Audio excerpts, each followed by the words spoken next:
Page 7. Page 8. Yes, Honorable Member. Speaker, with respect, none of us on the last row has a copy of the vote. No, they haven't uploaded it. It's not on it.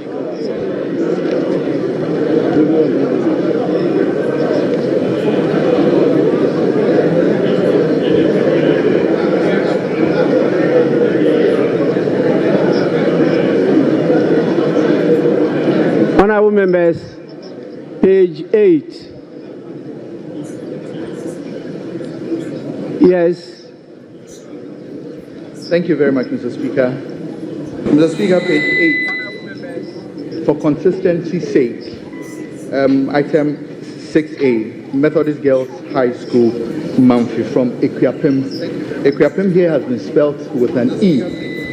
However, if you go to page 262, the constituency, Equiapim has been spelled with an I.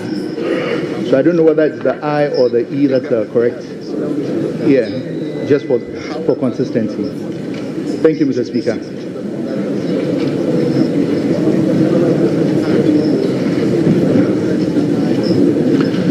Yes, table office kindly cross-check the correct spelling of Aquapim. Aquapim with regard to the constituency, not the general term Aquapim, the proper spelling of the name of the constituency. Page. Right, Honorable Speaker, it's a correct spelling. Which one is the correct spelling? An E. So what about page 2 when it's an I? The Electoral Commission designated it as an I, but for the school... I am not interested in Electoral Commission. I'm interested in the correct spelling. The correct spelling is an E. Yes, so why didn't you draw our attention when we're at page 2? When it was spelled with I. We don't have a copy of it here. All those here. That is not a challenge to me. It's a challenge to you.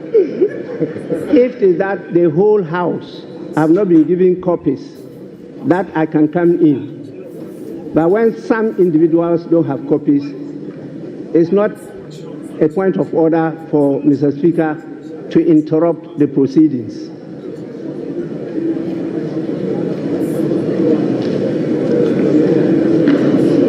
Yes. Minister for Foreign Affairs. I'm most grateful, Right Honourable Speaker. Right Honourable Speaker, item number 5II at page 8.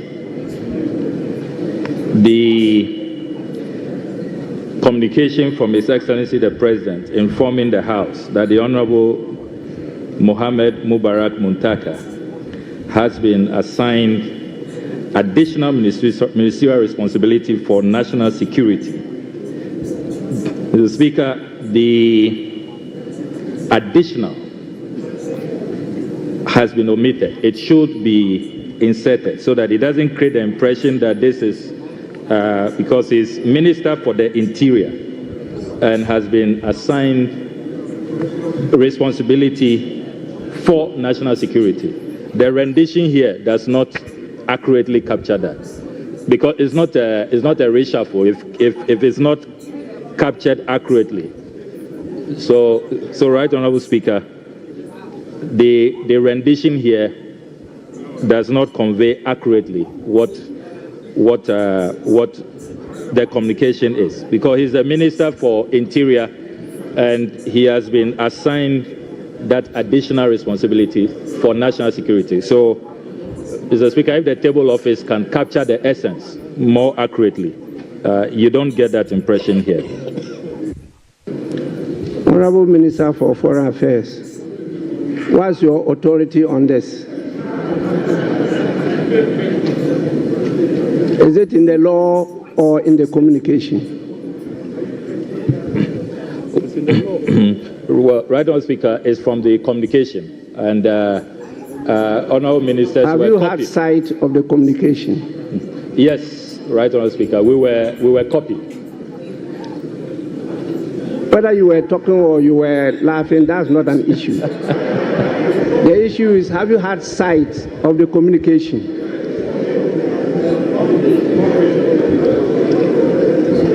You are Yes, sure? Mr. Speaker. Because the copy I read did not have any word like additional. The communication is that he's been assigned the responsibility of not additional responsibility.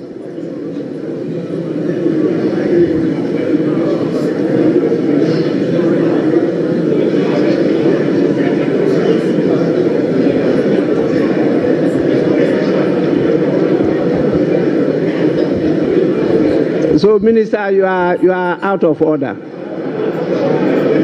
Yes, can we proceed? Yes, Minister for Energy and Green Transition. Oh, Energy and Green Transition. Mr. Speaker, just a suggestion to you, probably through you to the table office. Mr. Speaker, it's true that not all of us have had copies of the, not the order paper, the votes and proceedings. Mr. Speaker, under your able leadership, you provided us with very, very beautiful and working computers. So maybe I thought that I could appeal to you if you could direct the table office to make available next time the votes and proceedings on the computer. At least without even the paper copy, we can easily follow on the computer and make comments and suggestions as necessary. Mr. Speaker, just for your guidance and consideration. Thank you very much, Right Honourable Speaker.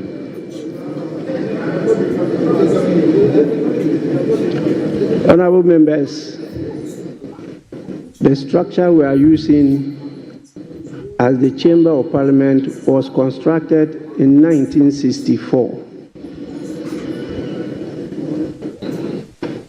In spite of all our attempts to modernize it, we are still having serious challenges. And so it's not easy to unload some of the applications we have. Even the electrical connections are also giving us serious problems. It means we have to replace all, including the Job 600. And that's quite a colossal sum, which our budget has not been able to take. So we have a lot to unload into your pieces, but we are having challenges. And so you see that we're doing it piecemeal. And I hope in the near future we'll succeed in putting all there so that it will be a paperless parliament. We don't want to be giving you hard copies. It's quite expensive to run such a system. So bear with us. We'll get there sooner than later. Yes, honourable members, can we go to page 9? That's what we are rather aggregating, and it is exceeding 57 billion. Page 10.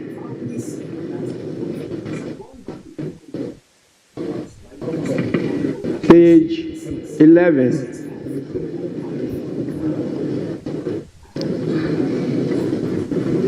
Page 12.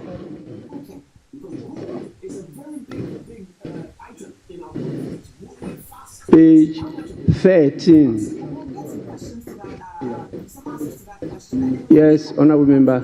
Slide and on the value chain for agriculture and transportation, and so we'll see how much bearing transport will have on the agriculture. We'll go for a quick break. This is a special coverage of the 2025 budget presentation that will be happening in Parliament. Just shortly with us.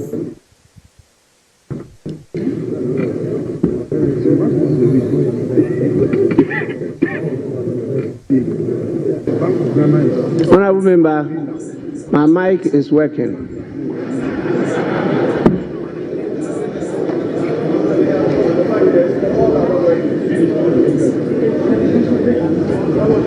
members, is it the case that your mics have stopped working?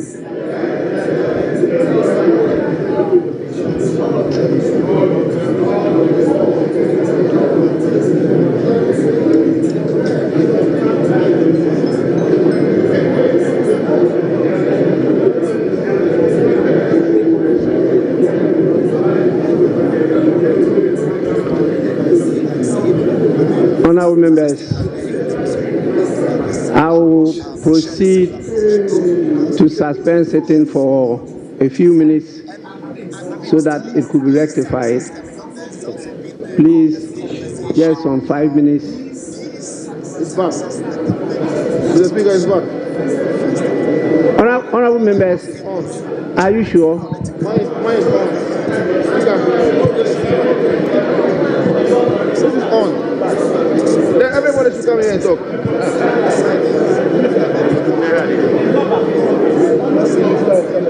Mr. Speaker, it appears that my microphone is working, and I'm ready to yield my space for anybody who wants to speak in the House, Mr. Speaker. I'm ready to do that, Mr. Speaker.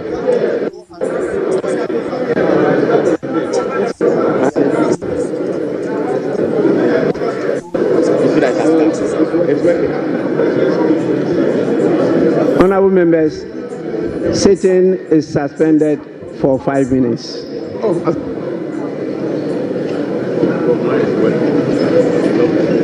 Financial vacuum, how to fill it will be a challenge. So on the back of that, so for instance, now that a section of Ghanaians and some civil society institutions think that the Becton tax be allowed to stay, there are those who say no. So for that particular bit of the conversation, you can throw it out to the public. Should we scrap it? Yesterday, for instance, someone was advising government that the e-levy should actually, or even the COVID levy should be maintained and renamed to maybe senior high school levy, so SHS levy, where we are paying, it becomes a source of revenue for the country so that it supports education, which some people felt that wasn't a bad idea. So you have some money coming in to support education and not necessarily just scrapping it because of political promise or political convenience. And so we'll see what the finance minister will be saying regarding this particular taxes that they have promised to scrap. And then the opposition already started throwing some spokes into their pipe, saying that there is a likelihood they would introduce other taxes. We've not heard anything from government about introducing new taxes. However, it could also come up that they will review already existing taxes so that they can still get some money coming in. It's always been robbing Peter to pay Paul situation for a number of governments. They scrap a number of taxes, but find other ways of taxing Ghanaians because they need the money to keep the economy running. So we are all waiting with bated breath. Very, very likely we'll pay very keen attention to what the finance minister, Dr. CASSIEL ATO FORSON, will be saying when he finally mounts the podium to address Parliament and the entire nation. The key issue here and why Parliament seem not to be, there's less activity in Parliament is because they are having a technical challenge, and so immediately we do have that clarity regarding what the main challenge is in Parliament. We'll cross over to get what the finance minister has to tell Ghanaians. So we'll come back to some of the key issues being shared with you here on TV3. Kems. Indeed, absolutely. And Martin, you make a very valid point about funding free senior high school program as we have it right now. Remember that while in opposition, it was one of the issues that they had raised. In fact, they had even gone to court about it in the first term of, the former president, Nana Addo Dankwa Akufo-Addo. And so it will be very interesting to know what proposal they will be making in their budget on how to fund the free senior high school policy. But let's go to Abossey Okai now. We also know that a lot of our activities, economic activities, takes place there. In fact, the members there seem to have a lot of say when it comes to our economy and how the elections roll. So you see how the politicians relate to them, particularly in election here. Let's hear what they have to say. George Quaynen has been engaging some of the traders there. There are some markets business you man, and I'm a man should to come. But the business in shake ya. Ma, Juman and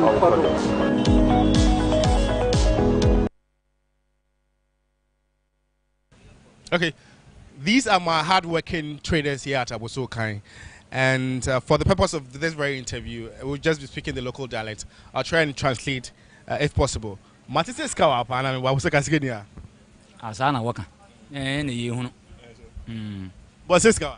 Oh, before you and watch it, Ansana, on Saka, America, Becono, Ansanaba. Like the Odibe Kofi Dobinia. Oh, Namia, don't dear near, won't even copy that. Skawa own. Kaka. So, Minister, no, Ebema budget and then now we expect to say, Obi with you. Oh, my expectation in the bear me and son. 9 crab, I make trust now, minion with me. Akabi. Say, 11, no, I expect to say, will be here free. Now, a mission task and so on, when you're free. And COVID-19 task and so yet you are COVID in New and so crying, and so what you music. Tiani se sana man, but saying we free hona or mine, ya some do any young hoto. Now, sir, Media Kakramit me, I can say, a minister's name piece, no. Cast night the Mamo, Uncle San, no bufu free near the Adina Manica, and think I do any better than the Canoa, no Munusu. Nasa in previous Salmano, so Cacrano, and Famoa, na youth no Munia Jumano, what's me a picture. And also, the Miss Smith me a car. Then I will expect it.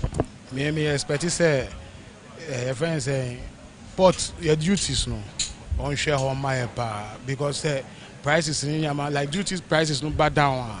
A bear boy and so now go for super to idea, send a musuno or matuma then at me at all until on share on my pa. And no, I may expect. The most hard remote I said charges port duties no cut down. Kamunya one Ghana, I'd say, ye and Kofa ye pet at the food per profit. Say, well, from prices will still be high. Oh, that be. Yeah, say, yes, sir. Yamano say duty I bet Giano, yeah, bet Chegusu. I go in Yamano so. Say a lower son, a bet it in Yamano so. But Ebia or Cotis, Yama was always a Yamaka car or inside that. So I was say, yeah, then. Yet to a nuka cry, a home break a car, a clear no free, and you once near Bemuna, price no less no. You bet this one more, I didn't what is why I'm so. You bet this one. That was so dear. Oh, media, dear me here and say a dollar rate na at least it's me a Jinafa Kumaye, a bath from it me Jinafaco, even for a while, any better because a bit of better there now, I cry no more. A beer by expectation say be over be no mano over be na dollars are increase as an am adwuma on fele because there be a so nya sika foforo no de ka adwuma no as answer there be na oboka ono na mai banisa na ade ne banisa say oso no mano tum kakra otum so no mo comprehend say no mano boy den and this scan at least it means stabilize kakra na gina ho if you say oh, to a DB, so sad, I may trade by next 3 months, and now by next no man be bano. No, say no man be jina use canal call Sisa Nadi Koya, when we say at least now Abua Basse, Obeto and Obako talk of dollar, no could be Obecono, as I increase the on there, and what is can it stabilizing my year, then the beji. Now, sir, Mr. Medeka can say a free HSM.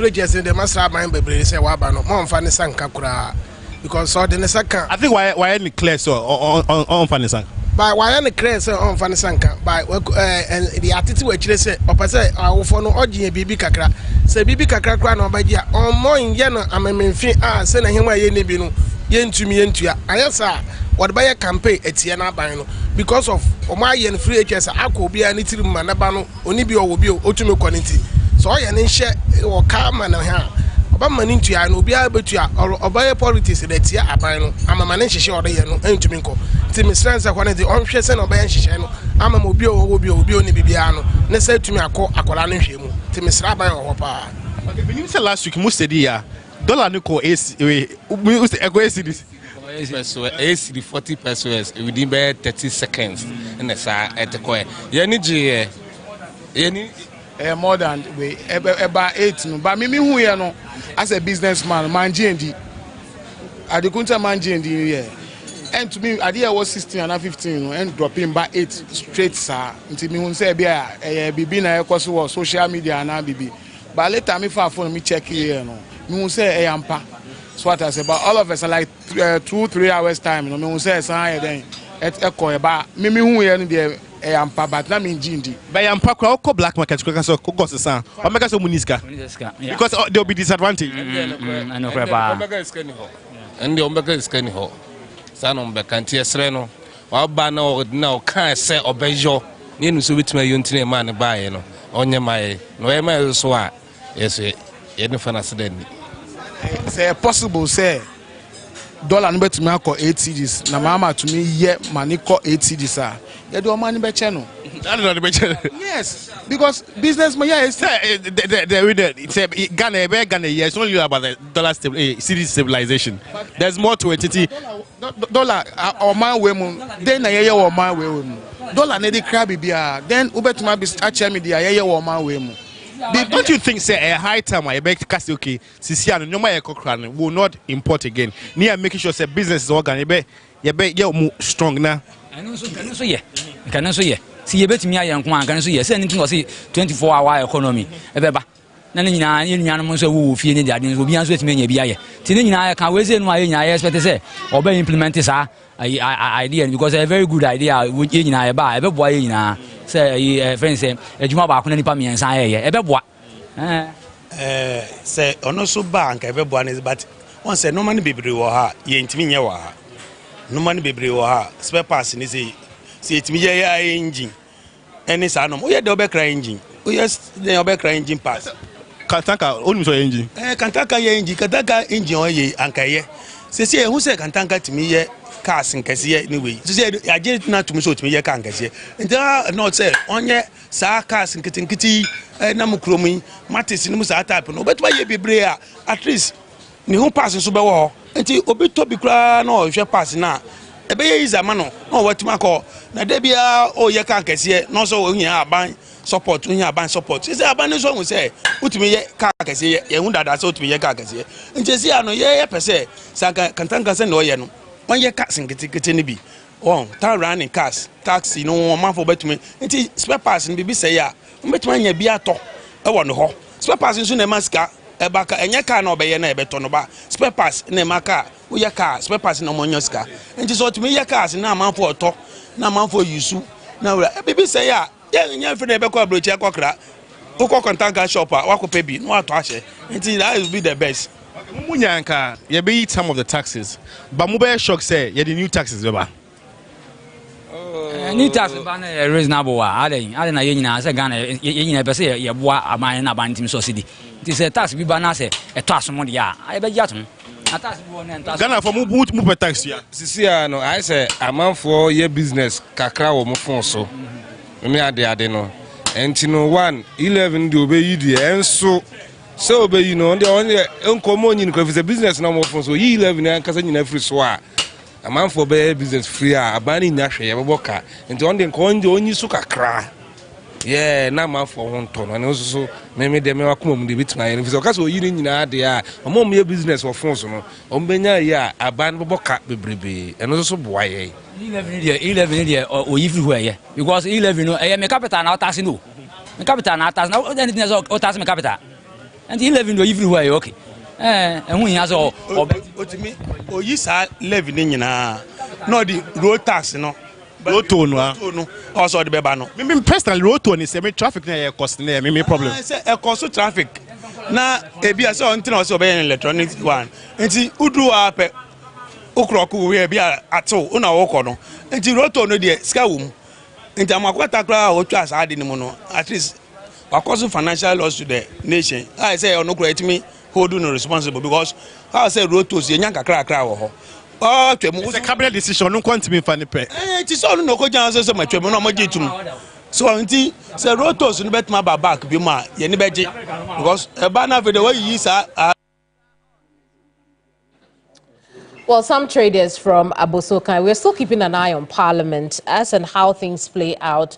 We will take you live there. But as you can see, the Speaker of Parliament is back in his seat, conducting the affairs of Parliament. Remember that earlier, that those microphone problems have now been solved. They are seated. They are correcting minutes at the moment. But this is our continuing coverage of President John Dramani Mahama's inaugural budget. We've been looking at some of the expectations of groups like the IEA, groups like GUTA, groups like traders from Abosokai, who mostly are GUTA members as well. Now let's look at some numbers, some facts and figures, what we are likely to see in the budget, what we are likely to lose, particularly on the high point of the removal of the Christian nuisance taxes. Alfred Okanse is here with us to do just that. Alfred, talk to us. What are we looking at? At least we got an indication from the finance minister as to some of the pointers to expect in this budget 2 days ago when he engaged young people on X space. So first off, we do know that the allocation to the school feeding program is going to increase by some 33%. In fact, stakeholders in the sector say, look, it is not good enough because that's actually increasing it from 1 cedi 50 pesos to 2 cedis. I mean, look at the cost of living now and the cost of food items. How much really can a caterer cook food that's supposed to be wholesome for our children to eat with 2 cedis? It's unthinkable. But then again, they are looking at the constraints that they are faced with, and they are being very marginal with the kind of expectations that they are putting out there. So they justify the 2 cedis by looking at some of the challenges that we are faced with as an economy. They talk about significant budgetary allocations made to the agricultural sector. That's another area as well that will, especially for the not just the agric sector players, but also economists have been looking at, because all the time we talk about the GDP growth rate, but if you break down the headline GDP growth percentage increase and look at the detail in terms of sector by sector growth, you realize that the agriculture sector is not contributing that much to the GDP growth rate as we have seen over the period. And we've actually consistently seen a decrease in the contribution of the agri sector until recently, right? So it raises fundamental question as to if we have to create jobs, invest a lot more into the agri sector. And I know that one of our guests who's been very heavy on this will come in on that, because the mining and quarrying sector was number one when we had that 6.3% GDP growth rate. And then also the construction sector followed. You look at these two sectors, how many Ghanaians really have a stake in these sectors that we're talking about? How much does Ghana really hold in the mining sector? And we're not taxing them that much. And there are people who have proposed that government should look at other ways of getting much more money from the mining and quarrying sector. It's one area that we'll see how the finance minister will navigate the issues in there. Bear in mind, Kemini, as well, that this year we're going to have to start servicing our external debt. That is also going to put some pressure on the city. We've seen in time past, any time we're servicing our external debt, it takes almost 50% of the strength of the city against the dollar. So there's a fundamental question as to how that is going to be dealt with as we go on, because the finance minister was quite clear that this is a challenge that we would have to deal with as a country going forward. And already, the IEA has made proposals that instead of scrapping some of these taxes, because this administration needs all the money they can get, they should look at reducing the margin rather. For instance, for betting tax from 10% to 5% instead of scrapping it. But you see, the politics around that particular promise of scrapping that tax, it will be suicidal politically for this NDC administration not to scrap the betting tax, even though they need the money. They're already committed. I mean, absolutely, absolutely. So that's where the fundamental issue is. We'll see how they're going to navigate around it, and especially because for e-levy, many will say, you know what, should have gone a long time ago. COVID levy some had even proposed that it should rather be transformed into a funding source for the free SHS program. We do know that the previous administration relied solely on our oil revenue to fund the free SHS program until a point where we realized that we need to diversify the funding source. Well, we'll see if that's a recommendation that this administration is going to take as well going forward. But it's quite clear, Kemini, that the challenge that they are faced with in managing this economy, they would have to confront it and capture it in this budget clearly for us all to see, especially what they intend to do, for instance, in rationalizing expenditure. You hear the finance minister talk about that a lot, especially at the ports. The businesses are complaining as to how that's impacting on them as well. And then in terms of rationalization of the expenditure, how much of the governance cost as well are they going to be reducing? We should be able to know how much we are saving as a result of reducing the ministers to 60, and whether there's even that real savings, put cost and some numbers to it, so that you and I can do some analysis going forward with that as well. If you recall, in the 2023 appendix, we had the budget for the presidency at the time, almost 2 billion cedis.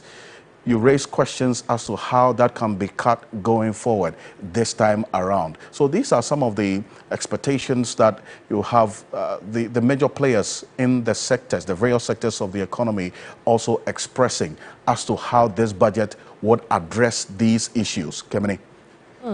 Absolutely. I'm really interested in, the budgetary allocation to the agri sector, because you recall that the NDC administration has said time without number that the 24-hour economy will be built on the back of agriculture. And so I'm very, very keen on knowing what the plan is for the agri sector when they say they would make significant budgetary allocation into the sector. Is there any more information we gleaned from that, interaction on social media? Yes, there is more. In fact, you talked about significant support to the sports sector for sports development as well in there. That's one that well, the many people who sports is the fun code of this nation, is it not? We've had heartbreaks, and we've seen the state of our stadia across the country. As to how and where this investment is going to go to as well is one area that would be of concern, especially to those people within that particular sector. And there's another that the finance minister talked about when it comes to revenue, Kemini, because whenever we talk about revenue, we are always looking at, taxes. The business community says they are not going to accept any new taxes. That's from the likes of the Chamber of Industry. Others from GUTA also say, well, if the taxes are tailor-made and targeted at specific sectors that are not being taxed, then that could be accommodated, Kemini. But if we talk about expanding the tax net, we've heard this so many times. This budget is going to tell us maybe how this administration is going to succeed in expanding the tax net to now capture those sectors of the economy that are not being taxed. Property tax is one area as well. Absolutely. The previous administration tried it. They had their own challenges. Yeah, absolutely. Alfred, thank you so much for bringing us those facts and figures from what we have gleaned so far from the finance minister and the new government in general. Let's have a quick conversation on the back of this as we keep an eye on Parliament and happenings there. Remember, they're still going through a review of business of their last sit-in. Soon, the finance minister should take the podium there and address the country. We already know he's there in Parliament. He's had his pre-presentation meeting with leadership of Parliament. Soon, we should hear from him. In the meantime, however, let's have a conversation here in the studio. This is our continuing coverage of President John Dramani Mahama's inaugural budget 2025. In the studio with me, I'll start off on my far left, is Dr. Peter Tekpe. He's an economist. Then there is also Dr. Edu Owusu Sarkodie, economist and lecturer, University of Ghana. He's also to my very far left. And then next to me is Mark Bedu Abwaji. He's CEO, Ghana National Chamber of Commerce Gentlemen, you're welcome to this session of our continuing coverage.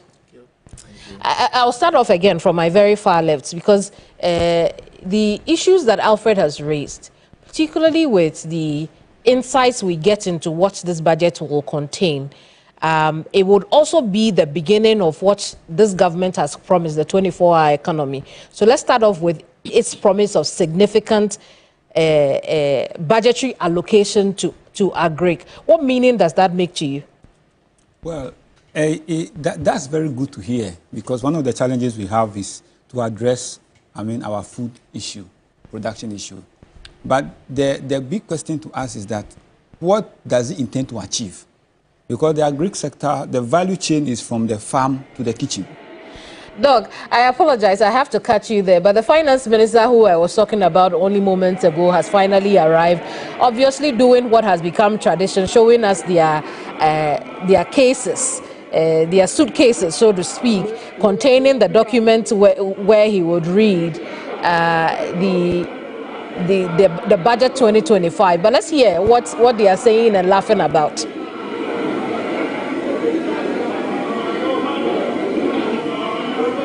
Honorable, please, let's listen to the Deputy Minority Whip. Thank you, Mr. Speaker. I think the Minister was, Mr. Speaker, Order 1952. With your permission, Mr. Speaker, I need guidance and I read. The budget statement and economic policy of the government shall be presented to the House by the Minister responsible for finance on behalf of or on the authority of the President, and in a form the House may determine.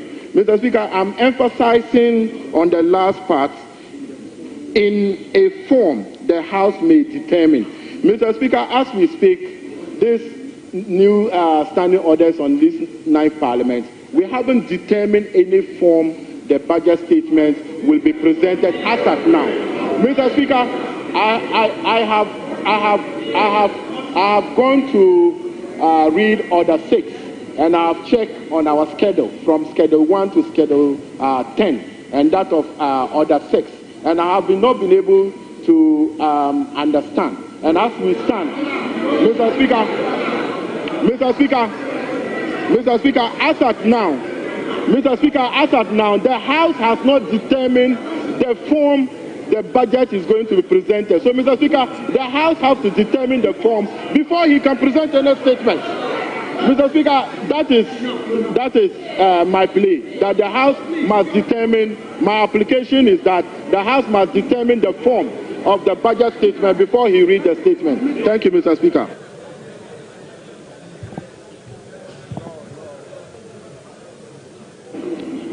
Majority Leader.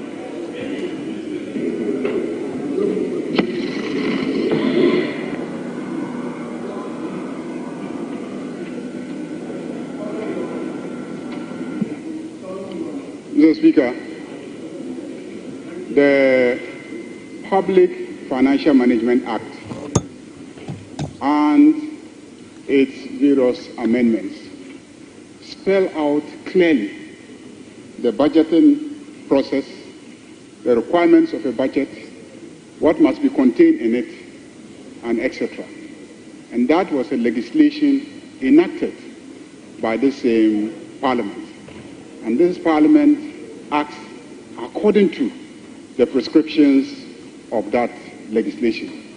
So if there are provisions in the standing orders that recommend that we have a form in which the budget should be presented, the provisions of the Public Financial Management Act, of course, is the parent legislation dealing with financial management and the presentation of budgets. So, Mr. Speaker, I don't think there's an issue here. Let's proceed and take the budget statement from the Minister of Finance.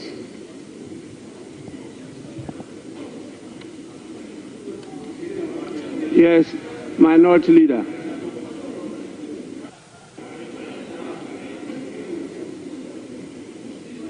Mr. Speaker,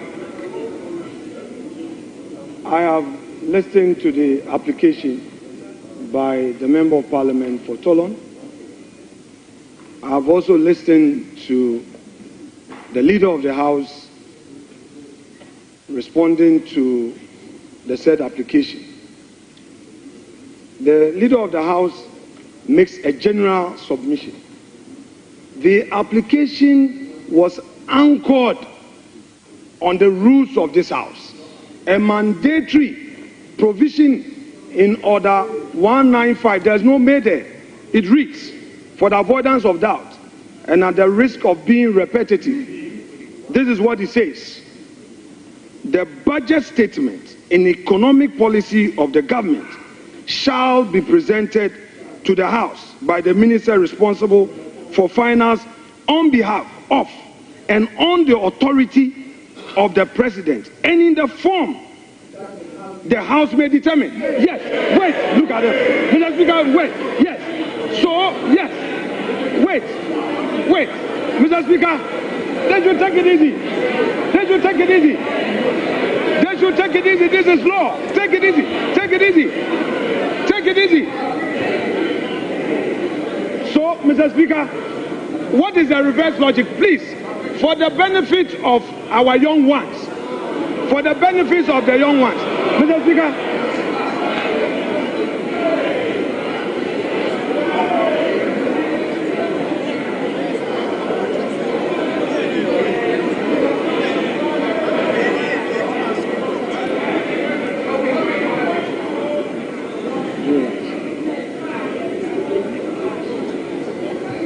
Mr. Speaker,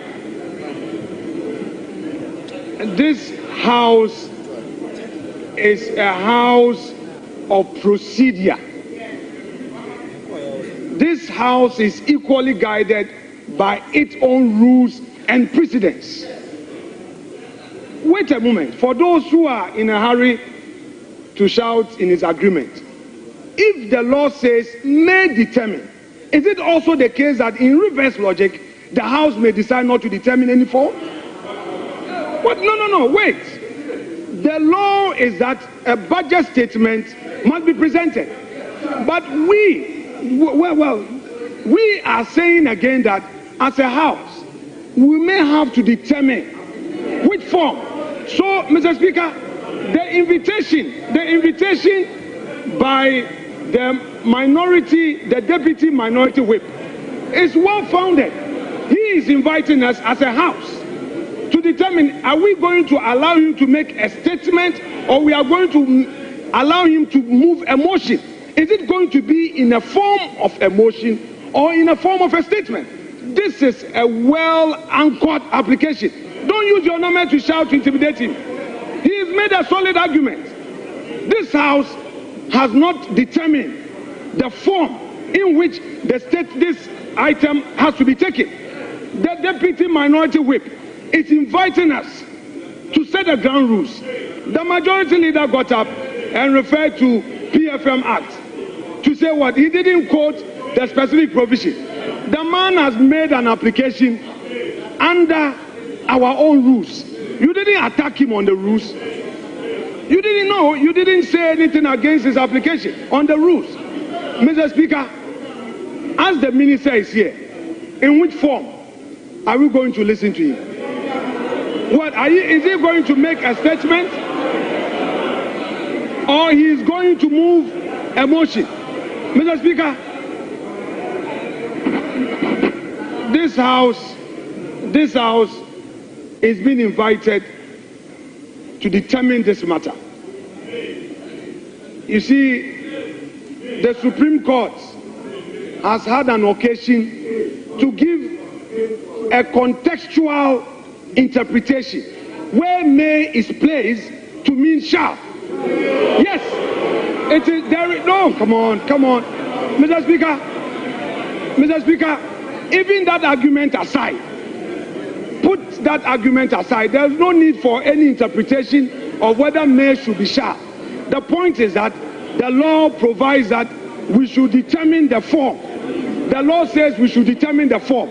In this House, there are ways to come here. You come to make a statement. You come to move a motion. What is the minister coming to do? It's for this House to determine. Is he going to move a motion?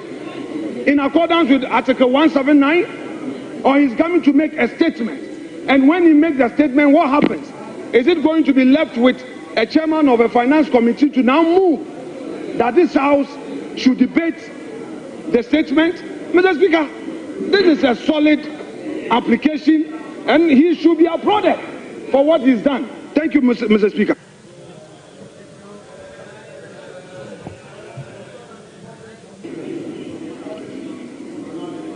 I want to rule on this matter. I've heard enough. I think in terms of procedure, the right thing has been done. The order you quoted clearly states the statement of the estimates of revenue and expenditure of the government. It says what? The statement. And so what they are bringing to us is a statement. And when statements are admitted, they are presented as statements. Now, when you go to 1952, which you refer to, it says the budget statement and economic policy of the government shall be presented to the House by the minister responsible for finance on behalf of or on the authority of the president. That's first. Second, and in a form the House may determine. Honorable Minority Leader, you are not in a shouting battle. Please.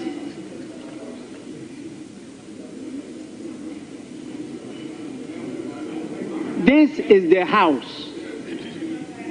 The only way the House can determine however you define form is when the statement is presented to you.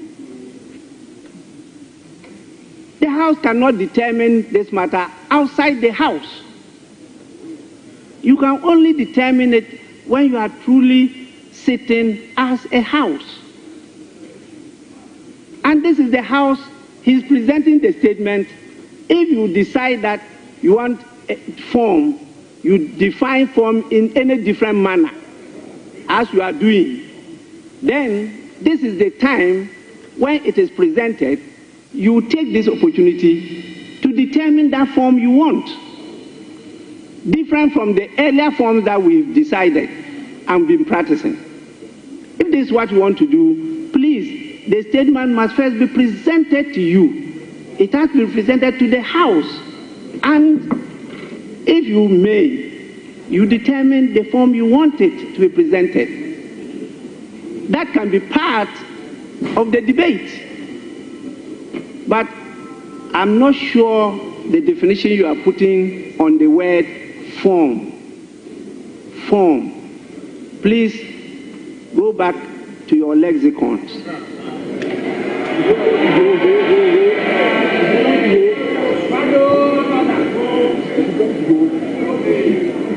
To determine the meaning of form. I think the writing is being done. The statement was admitted. It's been properly captured on the order paper as programmed by the business committee, and the minister is here to present the statement to the House. So the minister may do so. So at honorable members,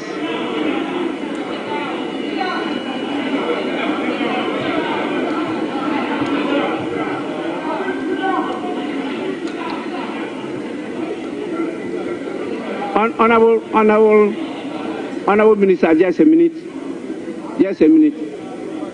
Honorable members,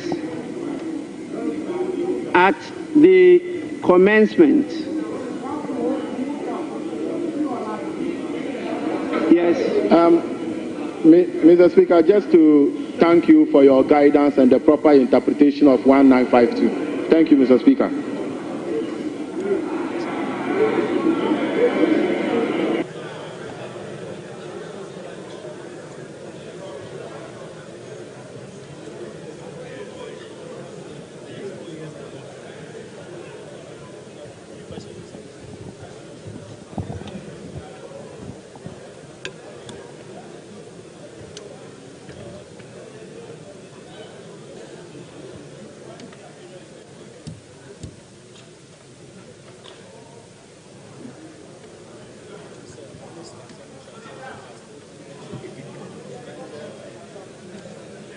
Galamsey for the longest time until I became a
Honorable members, item 7, statements.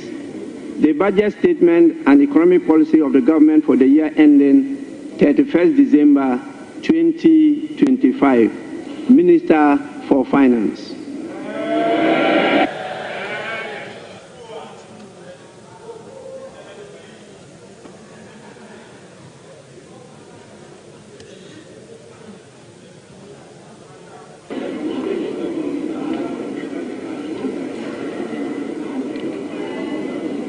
Mr. Speaker, on the authority of His Excellency the President, President John Dramani Mahama, and pursuant to Article 179 of the Constitution and the other paper and the standing orders of the House, Order 1952, and today's order paper, item 7. Mr. Speaker, I present to you the budget statement and economic policy of government for the year ending 31st December 2025. Right Honorable Speaker, today marks a moment of great significance, and I have the singular honor to stand before this House to present, on behalf of His Excellency, President John Dramani Mahama, following his extraordinary mandate, the maiden budget of his new administration.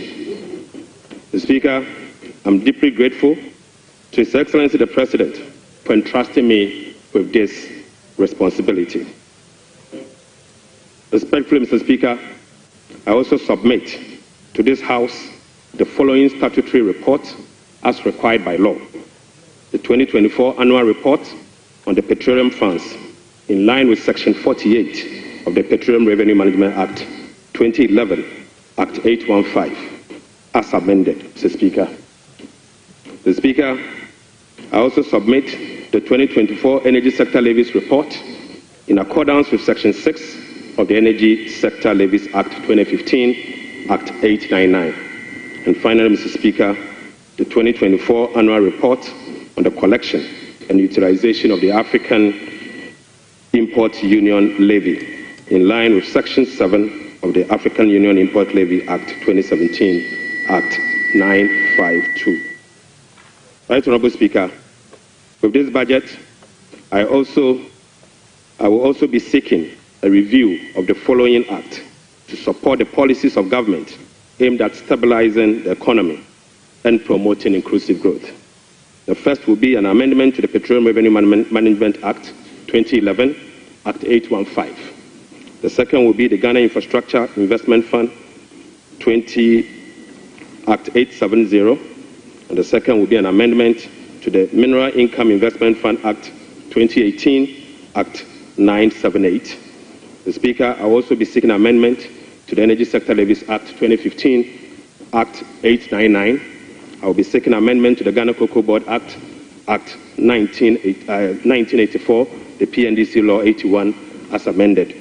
The Speaker, that's not all. I will also be seeking amendment to the earmark Funds Capping and Realignment Act 2017, Act 947, the Ghana Procurement Authority Act 2003, Act 663 as amended in Act 914. Speaker, I will be seeking amendment to the Ghana Education Trust Fund Act 2000, Act 581. And finally, Mr. Speaker, I will also be seeking amendment to the Fiscal Responsibility Act 2018, Act 982, and incorporating into a comprehensive public financial management act. Mr. Speaker, I forgot to add that I will also be seeking amendment to the Revenue Administration Act 2016, Act 915. Mr. Speaker, we remain committed to the pursuit of our 24-hour economic policy of stimulating economic growth and job creation. Right, Honorable Speaker, this policy will contribute to addressing Ghana's structural economic challenge by creating an integrated, efficient, and increasingly export-driven industrial economy that fulfills the utilization of our national resources, capital, and labor power. Right, Honorable Speaker, will be presenting the 24-hour economic policy to Parliament in due course. In this respect, Mr. Speaker, the Labour Act, the Ghana Investment Promotion Act, and other enabling legislations will be reviewed accordingly. Mr. Speaker, as part of the effort to stabilize our cedi through foreign exchange and gold reserve accumulation, I will also submit a bill to provide a legal framework for the establishment of the Ghana Gold Board for the consideration of this House. Mr. Speaker, this budget is indeed an abridged version of the 2025 budget statement and economic policy of government. I respectfully request the Hansa Department to capture the entire budget statement and economic policy of government for the year ending 31st December 2025. Mr. Speaker, standing here evokes a sense of nostalgia as I reflect on my journey in public service. From my early days as a young parliamentarian in this House in the year 2009, destiny has guided my path from a backbencher to a member of the Finance Committee, to a Deputy Minister of Finance, to ranking member of the Finance Committee, to Minority Leader, to Majority Leader briefly, and now, Mr. Speaker, as Minister responsible of Finance. Right, Honorable Speaker, the invaluable experience I gained in this chamber has shaped my perspective, sharpened my focus, and prepared me for the task at hand. I fully commit to supporting His Excellency the President to fix the economy of Ghana. I take this opportunity to extend my profound gratitude to the good people of Ejumako and Yanesiam, my constituents, and to you, Mr. Speaker, and members of this House across the aisle for your unwavering support throughout my years in this chamber. Mr. Speaker, this esteemed House is a sanctuary of rigorous debate, principled cooperation, and at times constructive disagreement, all in the pursuit of greater good of our beloved country. I look forward to working with you, Right Honorable Speaker, and my colleagues on both sides of the aisle to reset the Ghana's economy through sound policy and structural reforms that will propel our country forward. So, Speaker, there comes a time in a nation's history when fundamental challenges must be confronted, difficult choices must be made, and a new course must be set for the future. For Ghana, the defining moment is now. Mr. Speaker, President John Dramani Mahama made a commitment to reset Ghana for jobs, accountability, prosperity. The Speaker, as captured in the NDC manifesto, in this regard, the theme of our budget is resetting the economy for Ghana we want. Right Honorable Speaker, the democratic principles we tirelessly fought for are being held. Our democracy has been consolidated with yet another peaceful transition of power. That notwithstanding, our youth face an uncertain future with growing unemployment and hopelessness. This suggests that the dividend of democracy, such as economic prosperity and social justice, remains elusive. Mr. Speaker, the choice before us as a country are clear. We can either continue on a path of self-destruction by not confronting the problems, or we can embark on a journey of fundamental reforms and transformation, one that resets our economic model, redefines our priorities, honors our social contract, and provides opportunity for all. Mr. Speaker, luckily, President Mahama has chosen the path of reform and transformation. He will fix the economy. He will restore hope and lead us to build the Ghana we want together. Right Honorable Speaker, this budget was preceded by the National Economic Dialogue on the theme Resetting Ghana, Building the Economy We Want Together, on the 3rd and the 4th of March 2025. Through this consensus-building dialogue, the people demanded a decisive action, real solution to the severe challenges that plagued us as a country. Mr. Speaker, the 2025 budget is a culmination of the true aspirations, felt needs, genuine desires of the people of Ghana, expressed through the engagement with diverse stakeholders. As part of our broad consultation also, ahead of the budget, we recently engaged traders at major trading centers, including the Mokola market, to listen to their concerns, gauge their expectations, and elicit their input.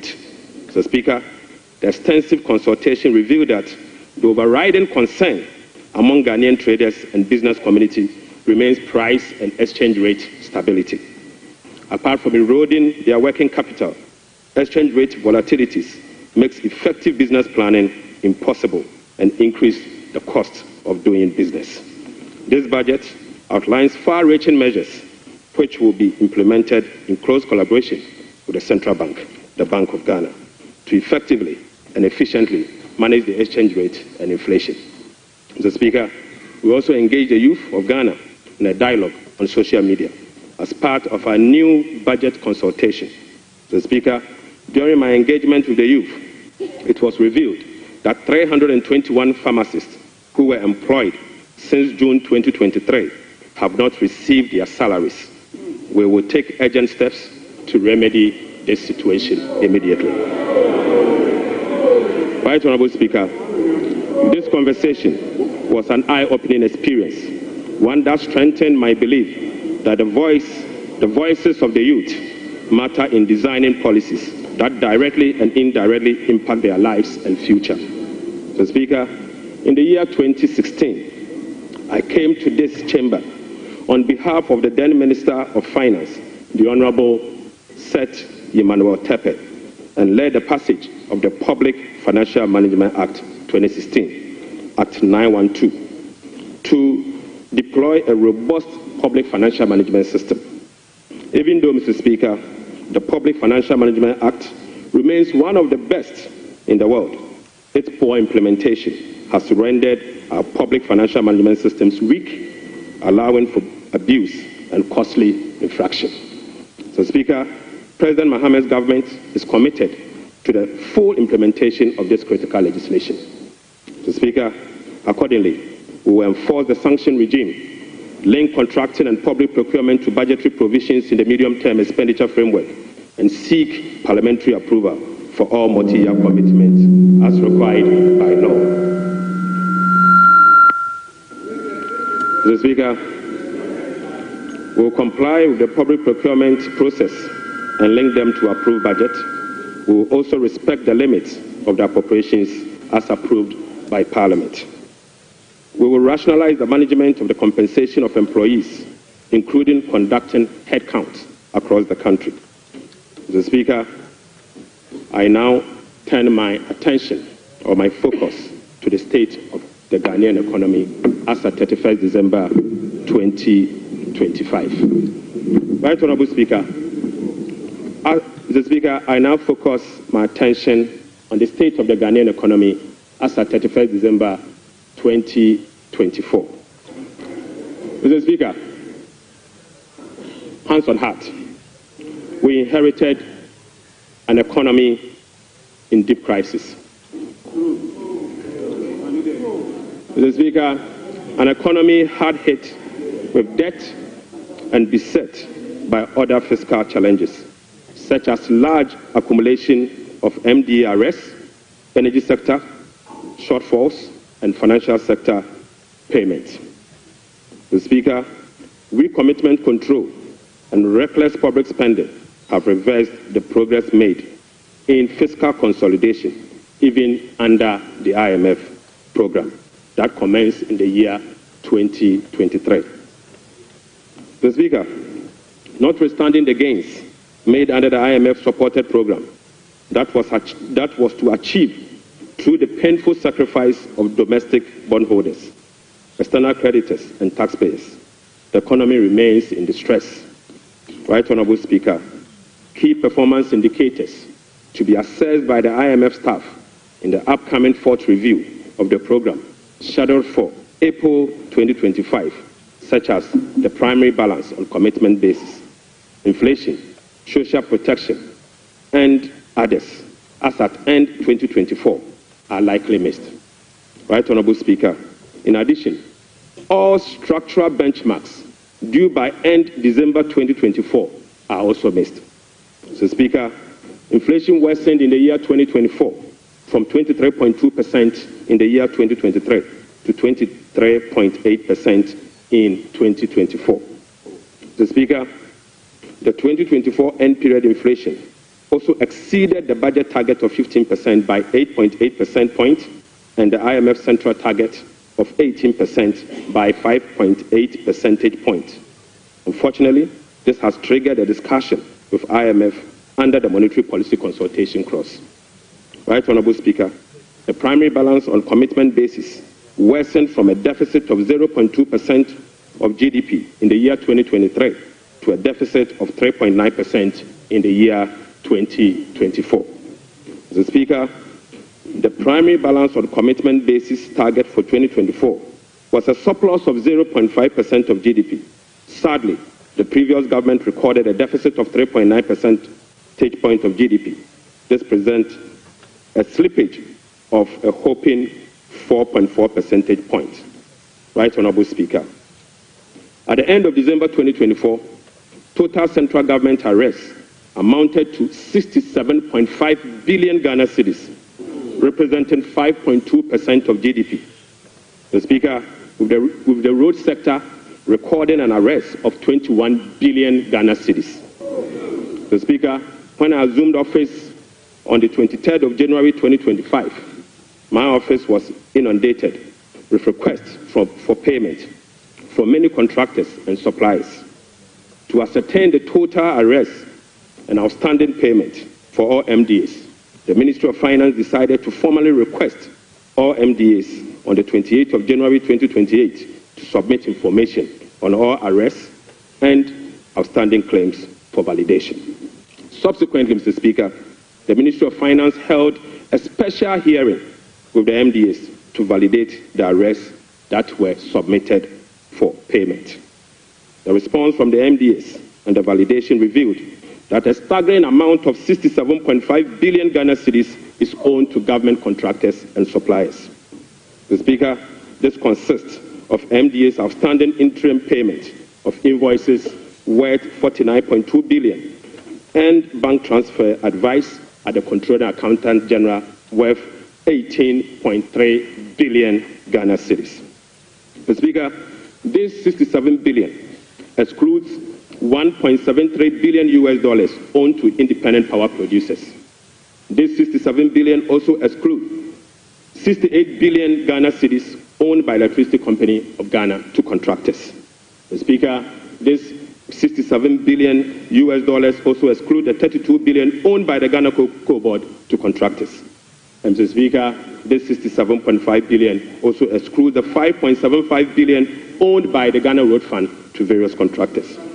Right, Honorable Speaker, the Bank of Ghana is also seeking an amount of 53 billion Ghana cedis as bailout to be able to address their negative equity challenge that they face. Mr. Speaker, as part of the measures to address these mounting accumulated arrests, we have commissioned an audit of these arrest payments and guarantee value for money before a penny will be paid. Mr. Speaker, before a penny will be paid, we'll commit to do that arrest. Right, Honorable Speaker, in addition to the 67.5 billion cedis in arrests, the validation process also revealed that MDAs have awarded contract to the tune of a minimum 194 billion Ghana cedis. Mr. Speaker, this amount represents 16.5% of GDP as at the end of 2024, with the road sector again alone accounting for 100 billion Ghana cedis. Mr. Speaker, most of these contractors and most of these contracts were awarded without commencement certificate and authorization. Mr. Speaker, this is in blatant violation of the Public Financial Management Act 921. Right, Honorable Speaker, let me now update you on our debt service obligations. Mr. Speaker, apart from the huge arrests and commitment, our fiscal situation is further complicated by huge bullet debt service and constrained fiscal financing options. Currently, Mr. Speaker, the government's option to finance the budget is limited to only Treasury bill market following the debt restructuring program. Moreover, the forthcoming debt service of both domestic and Eurobond debt obligation will have profound implications for fiscal sustainability and balance of payment. Right, Honorable Speaker, domestic debt service alone, programmed for the next 4 years, is 150.3 billion Ghana cedis.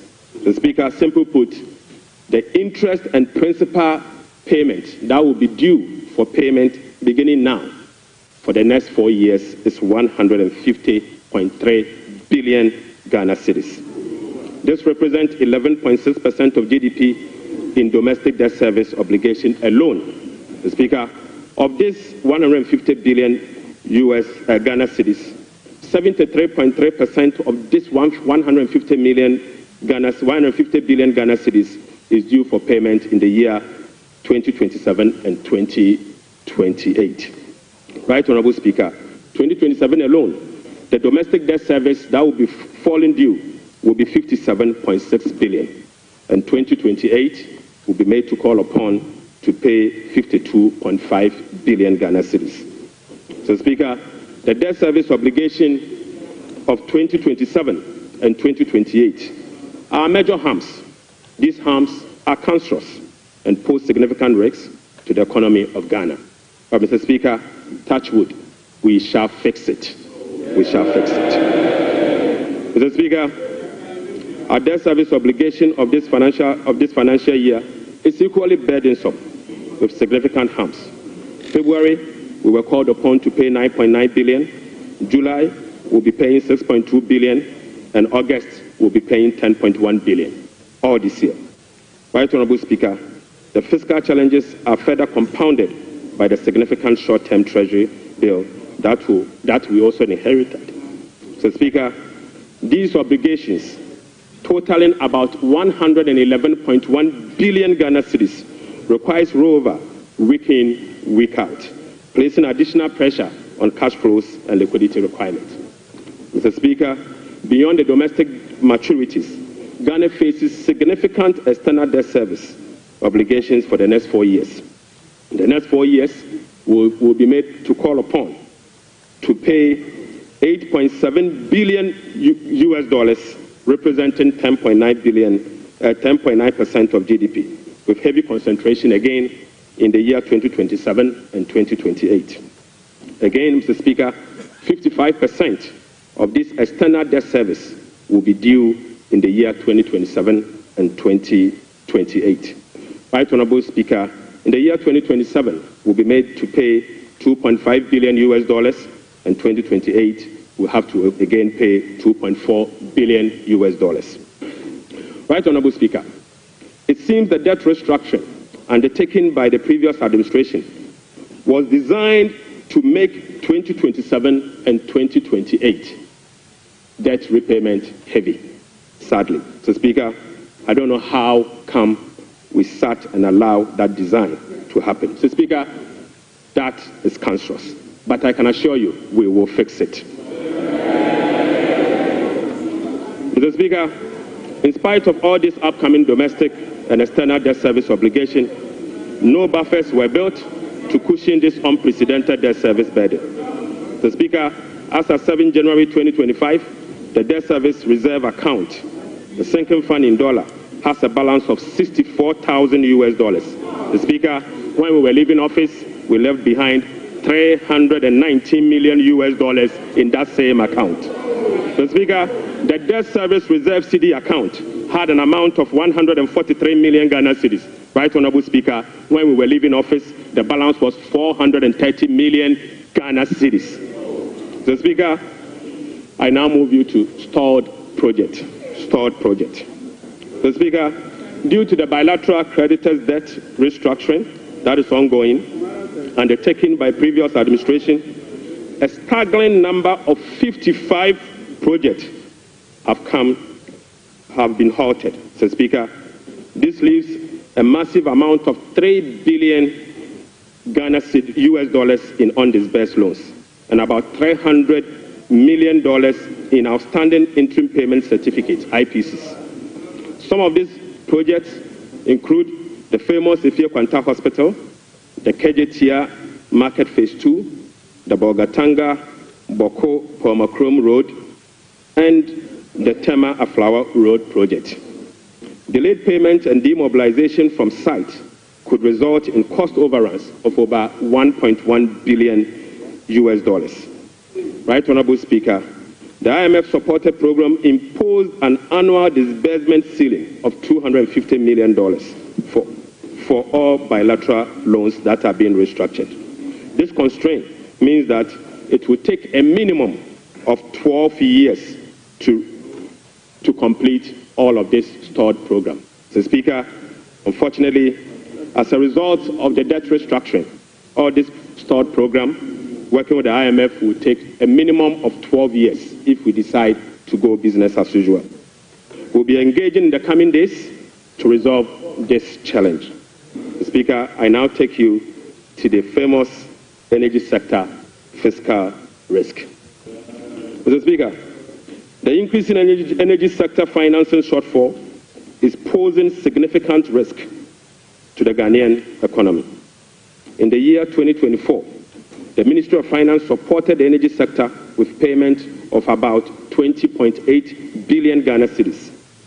These resources could have been used for job creation and other development programs, like roads, schools, and hospitals, if the sector inefficiencies were resolved. Mr. Speaker, a recent exercise conducted by the Energy Sector Financing Modeling Team under the Energy Sector Recovery Program, ESRP, revealed that the business-as-usual energy sector financing shortfall has increased significantly to about 35 billion Ghana cedis for the year 2025 alone, even after spending in excess of 20 billion cedis in the year 2024. Right, Honorable Speaker, more importantly, the shortfall for the period 2023 to 2026 has been estimated to be about 140 billion Ghana cedis. Mr. Speaker, this amount is 20 times more than the allocation for goods and service for all MDAs in the year 2025. Mr. Speaker, in addition, the energy sector shortfalls, which relate to current invoices that are largely unpaid legacy arrears due to the independent power producers. Mr. Speaker, the legacy arrears stood at $1.73 billion US as at end 2024. Right, Honorable Speaker, the cocoa sector, which has long been the backbone of the Ghanaian economy, is sadly on its knees. owing to gross mismanagement. Mr. Speaker, the sector faces declining output and financing challenges, characterized by unsustainable debt, rollover cocoa contract risk, and quasi-fiscal expenditures, including cocoa roads, which, Mr. Speaker, is a non-core function of the Ghana Cocoa Board. Right Honorable Speaker, cocoa production has dropped by nearly 50% over the past 3 years. In the year 2023-2024 crop season, Cocoa Board was unable to supply 330,000 tons of cocoa to meet its contractual obligation. This sharply decline has affected the finances of Ghana Cocoa Board. This undersupply has been rolled over for subsequent years for the new administration to pay. Mr. Speaker, these 2023 to 2024 forward sales contracts, locked in at lower prices than the current market rates, have resulted in revenue losses of about $840 million for both Ghana Cocoa Board and the impoverished cocoa farmer. Right Honorable Speaker, the rollout cocoa contract has resulted in a loss of $495 million for the year 2025 alone. Mr. Speaker, these are the risks in relation to the market price differentials and, as a result, costs causing the smuggling that we see with Ghana Cocoa Board. Mr. Speaker, Cocoa Board outstanding debt amount to 32 billion Ghana cedis, of which 11.92 billion is due to be paid in the year 2025. Outstanding cocoa road contracts reached 21 billion Ghana cedis, approximately $1.3 billion in the year 2024, of which only 4.4 billion has been accounted for in Cocoa Board's finances for the year 2025. Mr. Speaker, the financial sector still struggles even after spending 30.3 billion in the financial sector cleanup exercise by end 2024. This includes 26.9 billion Ghana cedis after spending this amount in the banking sector. Mr. Speaker, as we speak, the financial sector is still struggling, and the financial sector will require 10.45 billion Ghana cedis to address the financial sector legacy issues and emerging risk. In addition, Mr. Speaker, an amount of 2.2 billion Ghana cedis is required to fully capitalize the National Investment Bank and the Agricultural Development Bank of Ghana. Mr. Speaker, I will also update the House on the fiscal performance for the year 2024. Mr. Speaker, the fiscal performance in the year 2024 was characterized by improved revenue collection, but with significant expenditure overruns. In addition, large arrests were accumulated over the period. Mr. Speaker, in summary, the provisional data shows the following. 1. Primary balance on commitment basis, the key fiscal anchor of the IMF program, worsened from a deficit of 0.2% of GDP at the end of 2023 to a deficit of 3.9% of GDP at the end of the year 2024. This is 4.4 percentage points worse than the target surplus of 0.5% of GDP. Sadly, Mr. Speaker, on cash basis, Mr. Speaker, the primary balance was a deficit of 1.2% of GDP against a target of 0.6% of GDP, representing a 100% deviation. Mr. Speaker, the overall fiscal balance on commitment basis for 2024 was a deficit of 7.9% of GDP against a target of 4.2% of GDP, while the overall fiscal balance on cash basis was a deficit of 5.2% of GDP against a target of 5.3% of GDP. Total revenue and grants amounted to 186.6 billion Ghana cedis, or 15.9% of GDP, 5.3% above the revised target of 177.2 billion Ghana cedis, or 17.4% of GDP. The performance was mainly driven by higher than programmed oil and gas receipts and higher non-oil tax revenue collection. Total expenditure on commitment basis, including discrepancies, amounted to 279.2 billion, or 23.7% of GDP. This is 27.1% above the budget provisions of the year 2024, Mr. Speaker. The primary balance on commitment basis, including discrepancies, amounted to 232.4 billion or 19.8% of GDP. This is 35.3% above the target of 171.7 billion or 16.8% of GDP. Unfortunately, Mr. Speaker, all expenditure lines exceeded their respective targets for the period, except for interest payments, goods and service, and other expenditures. Right Honourable Speaker, the discrepancies for the year 2024 being unclassified expenditure was 3.8 billion Ghana cedis as compared to 12.9 billion Ghana cedis in the year 2023. Mr. Speaker, at the end of December 2024, provisional data indicate that gross central government and guaranteed debt was 726.7 billion from 610 billion in 2023. This represents 61.8% of GDP in 2024, compared to 68.7% in the year 2023. Mr. Speaker, it is instructive to note that the debt to GDP ratio and the dollar component of our debt that has come down, that has reduced, is as a result of the 37% haircut on principal of Eurobond debt under the debt restructuring. Mr. Speaker, it is important to know that. Mr. Speaker, Right Honourable Speaker, it is instructive to note that the debt to GDP that has reduced is as a result of the 37% haircut on principal and interest that were given to Eurobond bondholders. So, Speaker, you may recall that the government commenced the debt restructuring program in the year 2022 to restore debt sustainability and economic stability. As of now, the restructuring process is approximately 93% completed. The remaining 7% relate to debt of $2.7 billion owed to commercial creditors. We are committed to completing the remaining debt restructuring as soon as possible. The Speaker, real sector development in the year 2024.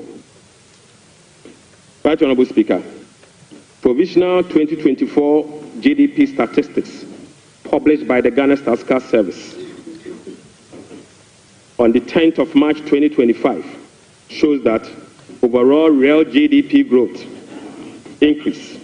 So, Speaker, at the end of increased to 5.7% in the year 2024. So, Speaker, I take that again. So, Speaker, provisional 2024 GDP statistics published by the Ghana Statistical Service on the 10th of March 2025 show that overall GDP growth grew by 5.7% of GDP in the year 2027, compared to the growth rate of 3.1% recorded over the same period. Mr. Speaker, the key driver of this growth was largely coming from gold mine. Mr. Speaker, including Galamsey. Including Galamsey. Mr. Speaker, Galamsey growth cannot be sustainable. Mr. Speaker, non-oil GDP growth. Mr. Speaker, the non-oil GDP grew by 0.6% in the year 2024, compared with the growth rate of 3.6% recorded in 2023. Mr. Speaker, the gross international reserves increased to a stock position of $8.98 billion at the end of 2024 and was enough to cover 4 months of imports, exceeding the target of a floor of 3 months of import cover. At the end of 2024, the currency had depreciated by 19.2% against the US dollars, 17.8% against the British pound, Mr. Speaker, and it had depreciated by 13.7% against the euro. Mr. Speaker, Right Honourable Speaker, it is what it is. The state of our economy is troubling, but we will fix it. Mr. Speaker, touch wood, we will fix it. But Mr. Speaker, it will require some sacrifices, truthfulness, transparency, and discipline. We will take strong measures to confront the situation head-on. Mr. Speaker, the sacrifice must come from all stakeholders, beginning with the government. Mr. Speaker, His Excellency the President appreciates this and has led the charge by significantly downsizing his government from the Elephant 88 to the Umbrella 60. Mr. Speaker, he has also reduced the number of his government ministries from the Elephant 30 to the Umbrella 23. Mr. Speaker, as part of the contribution to the resetting agenda, organized labor has followed suit by working with government and employers association to agree on a modest 10% increase in base pay and minimum wage for the year 2025. Right Honourable Speaker, on behalf of His Excellency the President, I would like to express my profound gratitude to organized labor and employers. Mr. Speaker, ordinary Ghanaians have also sacrificed by enduring the negative impact of severe currency depreciation since 2022. Hyperinflation, high food inflation, principal and interest haircuts, soaring interest rates, among others. Mr. Speaker, it is now time for the people's representative, the members of parliament, and the judiciary to also follow suit. I would like to call on all other stakeholders, including the business community, faith-based organizations, academia, and civil society to support this national call. So, Speaker, our immediate task is to reset our nation, to restore good governance, reduce the excruciating suffering of our people, and set our country on a trajectory of economic transformation. So, Speaker, our vision is to build a prosperous and a democratic state, anchored on the principles of freedom and justice, providing equal opportunities for all. So, Speaker, through this vision, we will work together to build the Ghana we want. Right Honourable Speaker, the resetting agenda will be anchored on the following. 1. Restoring hope in our democracy, renewing trust in public officials, and helping every Ghanaian attain their full potential. Offering a trusted hand to the vulnerable, particularly women and youth, and creating a new Ghana for coming generations. And finally,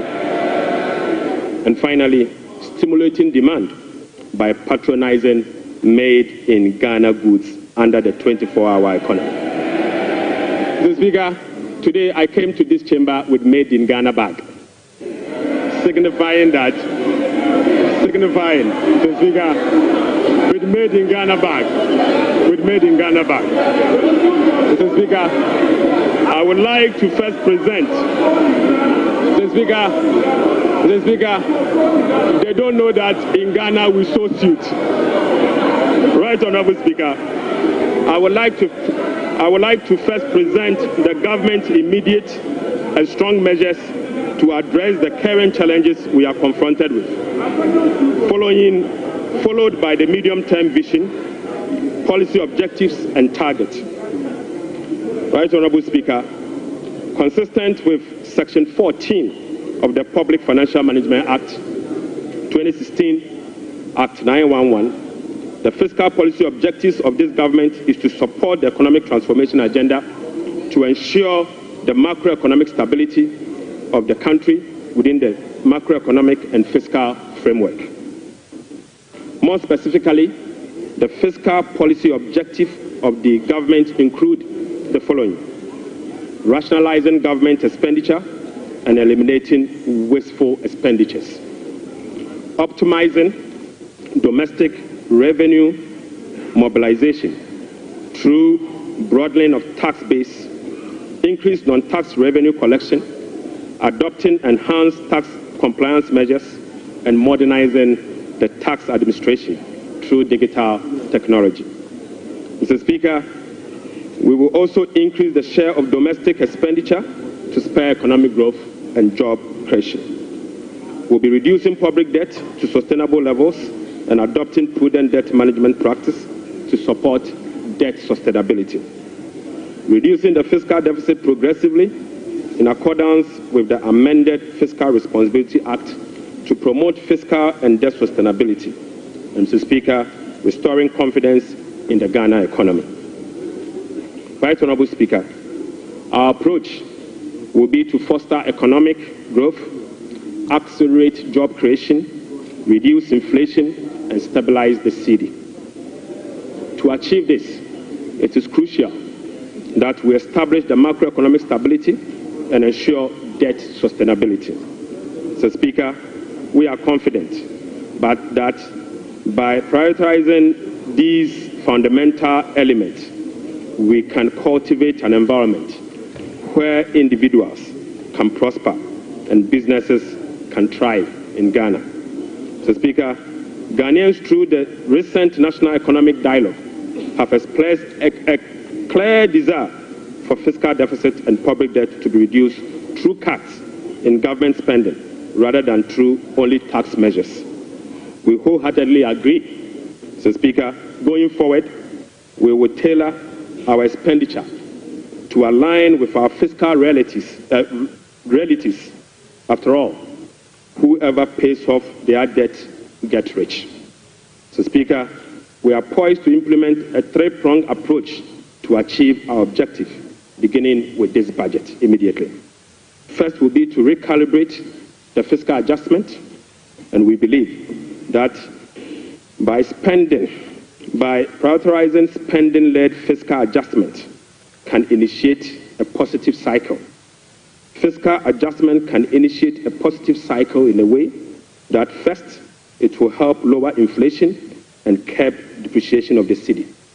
Secondly, it will lessen government reliance on borrowing, which in turn will reduce the crowding out of private sector and lower interest rates.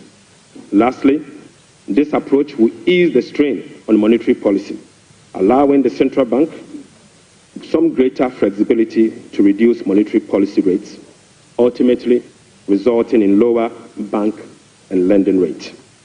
Mr. Speaker, the second approach will be to deliver shock therapy.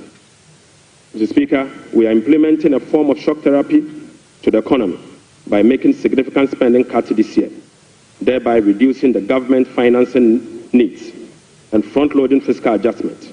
This is the down payment for our policy credibility and creditworthiness. Right Honorable Speaker, our third approach will be to restore fiscal responsibility. By moving forward, we will enhance public financial management by empowering ministers to effectively manage their budget on their own, ensuring strict compliance with the commencement certificate. Mr. Speaker, we'll be passing and enforcing a revised Fiscal Responsibility Act, and finally, we will enforce the sanction regime for non-compliance of the Public Financial Management Act.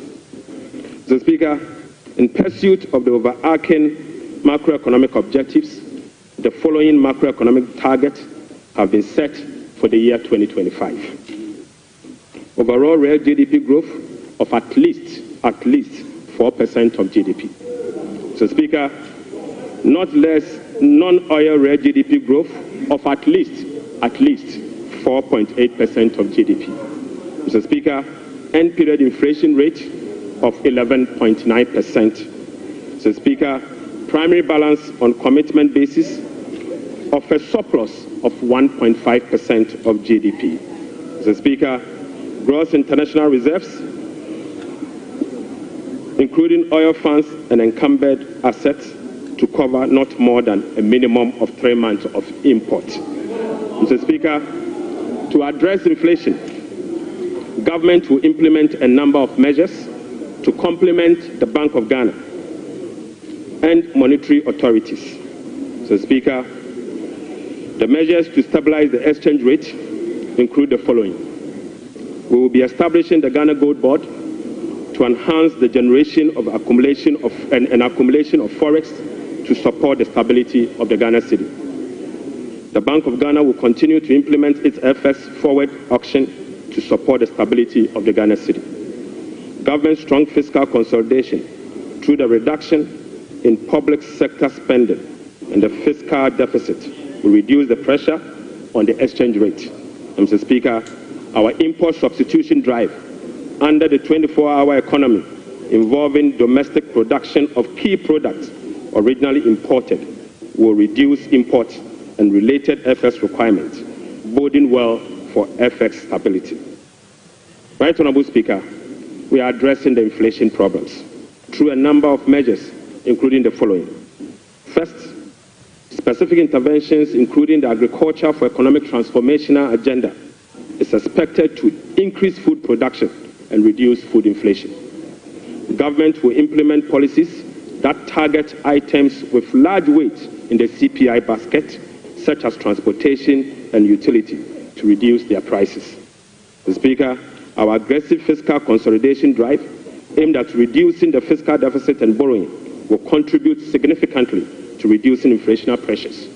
Right Honourable Speaker, our strategy to improve exchange rate stability will reduce imported inflation and fuel prices. And Mr. Speaker, the Bank of Ghana will maintain an appropriate monetary policy stance and use its liquidity management interventions to support the disinflation process. Right Honourable Speaker, to achieve our expenditure-led fiscal consolidation objectives, we will implement the following measures. Mr. Speaker, I now take you to our expenditure measures.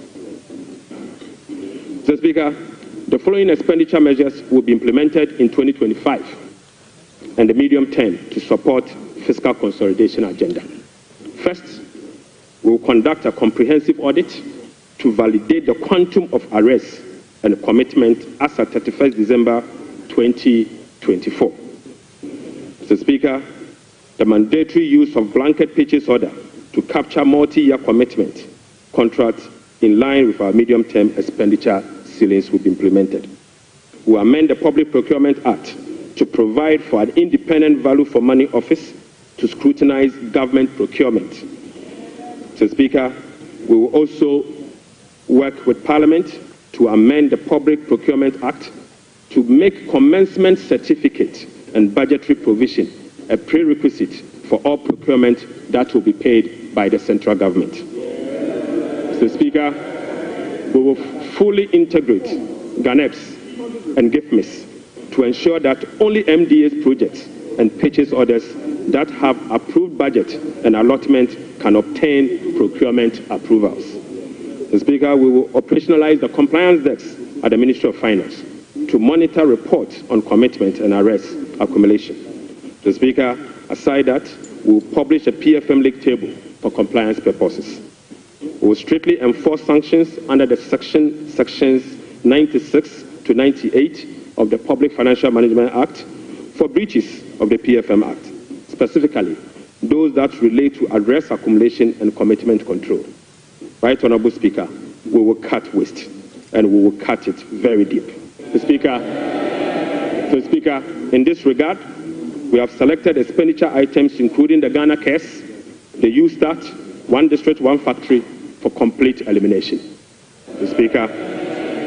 Speaker, we will reassign the functions of development authorities such as Coastal Development Authority, the Northern Development Authority, the Middle Belt Development Authority to the district assemblies and do away with the development authorities. So, Speaker, we will amend the Petroleum Revenue Management Act to allocate all ABFA resources for infrastructure use, not for goods and services, but for infrastructure use. So, Speaker, the National Health Insurance will receive full allocation under the earmark funds capping and realignment act. So, Speaker, the road fund will receive full allocation under the earmark fund and capping and realignment act. So, Speaker, JNPC share of net carried and participating interest from 30, we will reduce the GMPC share of net carried and participating interest from 30% to 15%, and fully restore transfers to GMPC under the earmark fund and capping Act. Right, Honorable Speaker, we'll be amending the Mineral Income and Investment Fund Act to ensure that 80% of the royalties originally maintained by MIF is transferred to the Consolidated Fund for Infrastructure Development. Right, Honorable Speaker, we will strengthen social protection through the implementation of new interventions such as the no academic fee policy for all first-year students in public tertiary institutions under the No Fee Stress Initiative. The Speaker, it also includes the free tertiary education for persons with disability, free primary health care, the Ghana Medical Trust Care, otherwise known as Mahama Care, and free sanitary pads for schoolgirls. Mr. Speaker, to address the energy sector challenges, including reducing the quantum of large energy sector shortfalls, the following energy sector recovery program interventions will be implemented this year. First, Mr. Speaker, ECG and NEDCO will implement a number of measures, including metering and implementation of private sector participation. Mr. Speaker, we'll also implement the liquid fuel to gas swap through an increase in N gas supply from 60 mmSC per day to 100 mmSC to take advantage of cheaper gas prices and others. Mr. Speaker, we will complete the IPP capacity renegotiation to generate some savings through negotiated lower fixed capacity charges and variable O&M charges. Mr. Speaker, as agreed with the IMF by the previous administration, we will implement the following ESRP measures to achieve the structural benchmark of the IMF program. Mr. Speaker, PURC will continue to implement the quarterly tariff adjustment to reflect changes in inflation, exchange rate, and generation mix. Mr. Speaker, PURC will also undertake a major tariff adjustment which will be due in fourth quarter of 2025 to reflect capacity charges, additional liquid fuel usage, and additional CAPEX. The weighted average cost of gas will be increased from the current $7.80 per MMBTU to $8.45 to reflect the increased prices of natural gas as well as the changes in the supply mix. Mr. Speaker, the subsidy on weighted average cost of gas granted to some ceramic companies through the discounted industrial development tariff will be reversed. Mr. Speaker, I now take you to the revenue measures. Mr. Speaker, in proposing some revenue measures to achieve the 2025 fiscal target for your consideration, I'll first take you to the IMF requirement. Mr. Speaker, this measure is inconsistent with our commitment under the IMF-supported program to observe a non-oil tax revenue effort of 0.6% point of GDP annually as part of the measures to improve domestic revenue mobilization and achieve our debt sustainability target over the medium term. Right, Honorable Speaker, despite our commitment to increase the non-oil tax revenue by 0.6%, we have programmed the following nuisance taxes for removal in line with our manifesto promise.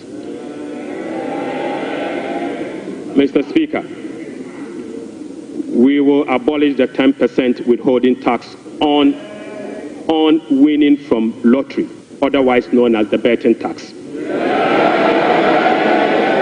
Mr. Speaker, we will abolish the electronic transfer levy, e-levy, of 1%.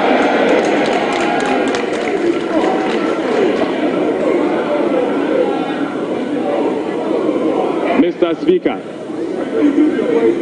Speaker, we will abolish the 10% withholding tax on betting. We will abolish the electronic transfer levy, e-levy, of 1%. We will abolish the emission levy, otherwise as in Wusie tax. We will abolish the VAT on motor vehicle insurance policy. Mr. Speaker, we will abolish the 1.5% withholding tax on unprocessed gold by small-scale miners.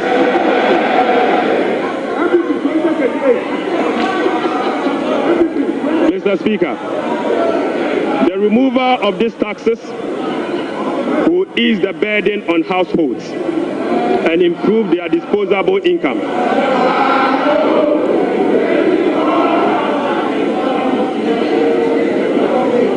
Right, Honorable Speaker, the removal of these taxes will ease the burden on households and improve their disposable incomes. In addition, it will support business growth and improve tax compliance.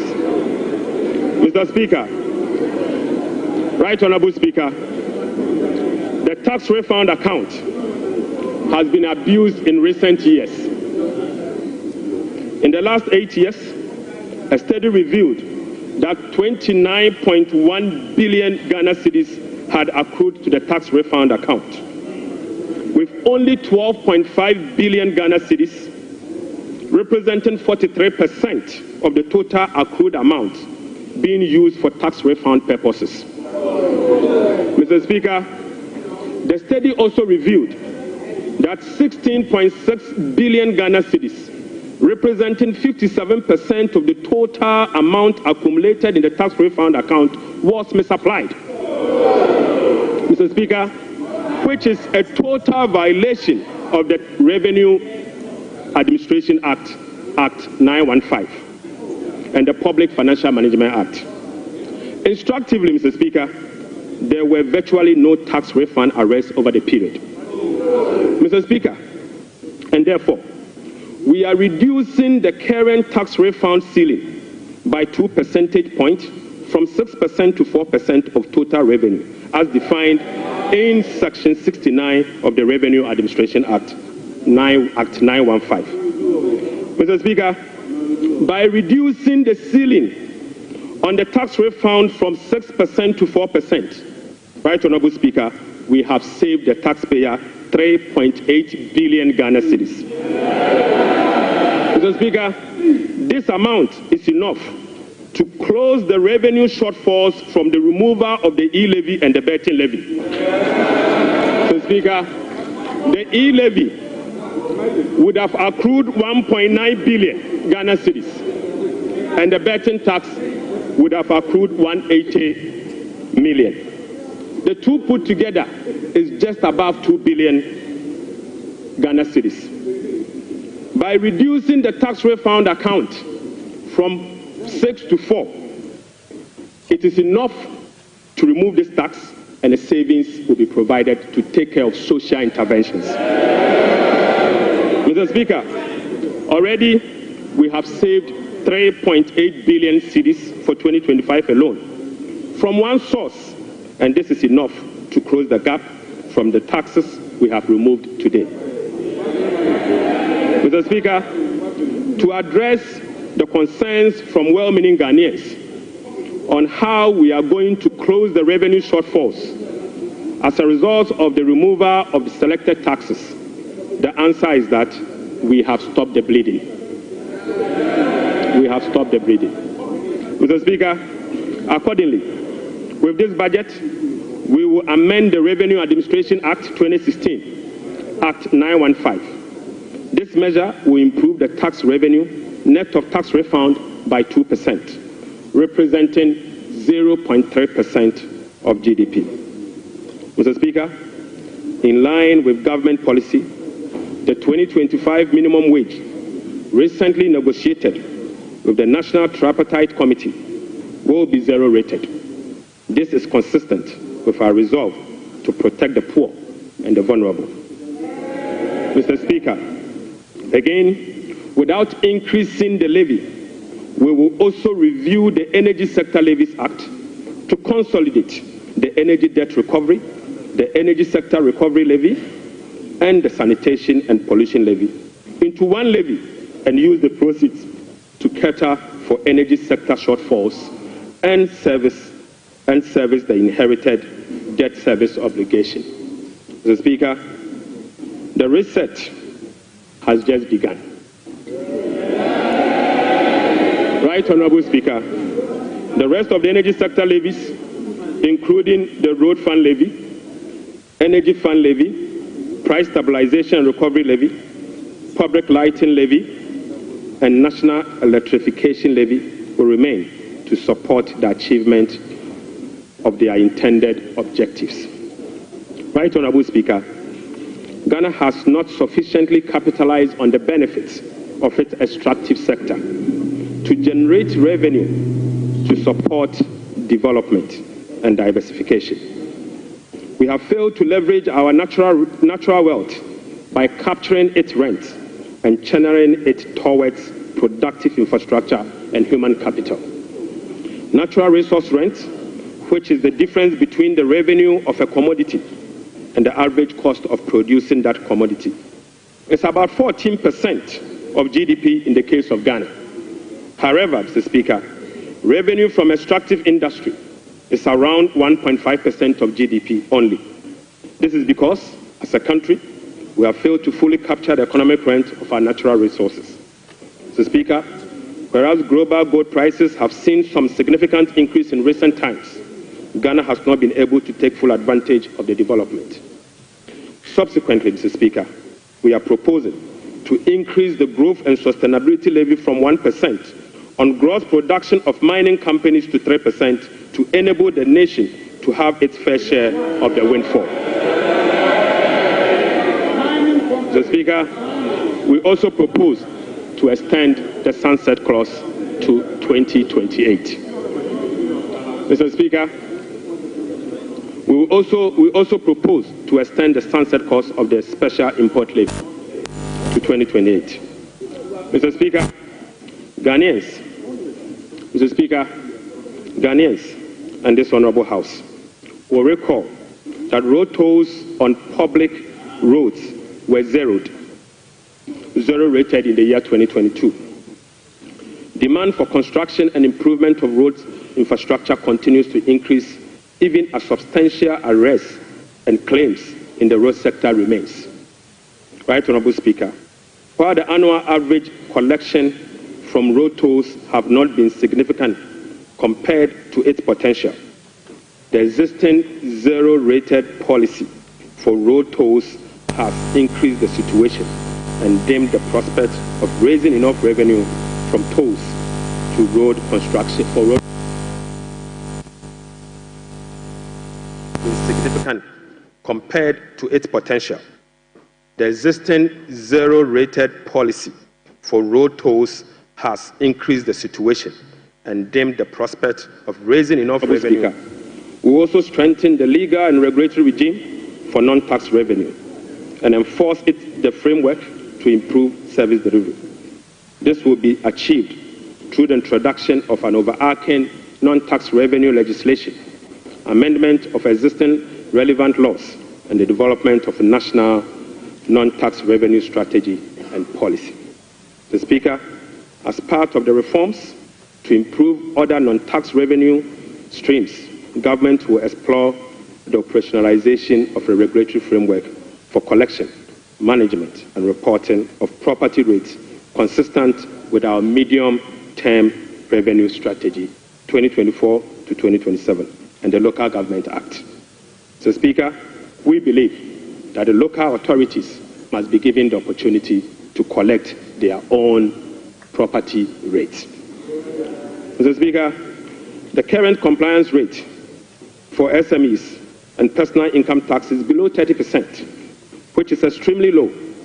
Government will embark on an aggressive and sustained tax education campaign in the next 2 to 3 years to ensure improved compliance and tax revenue mobilization.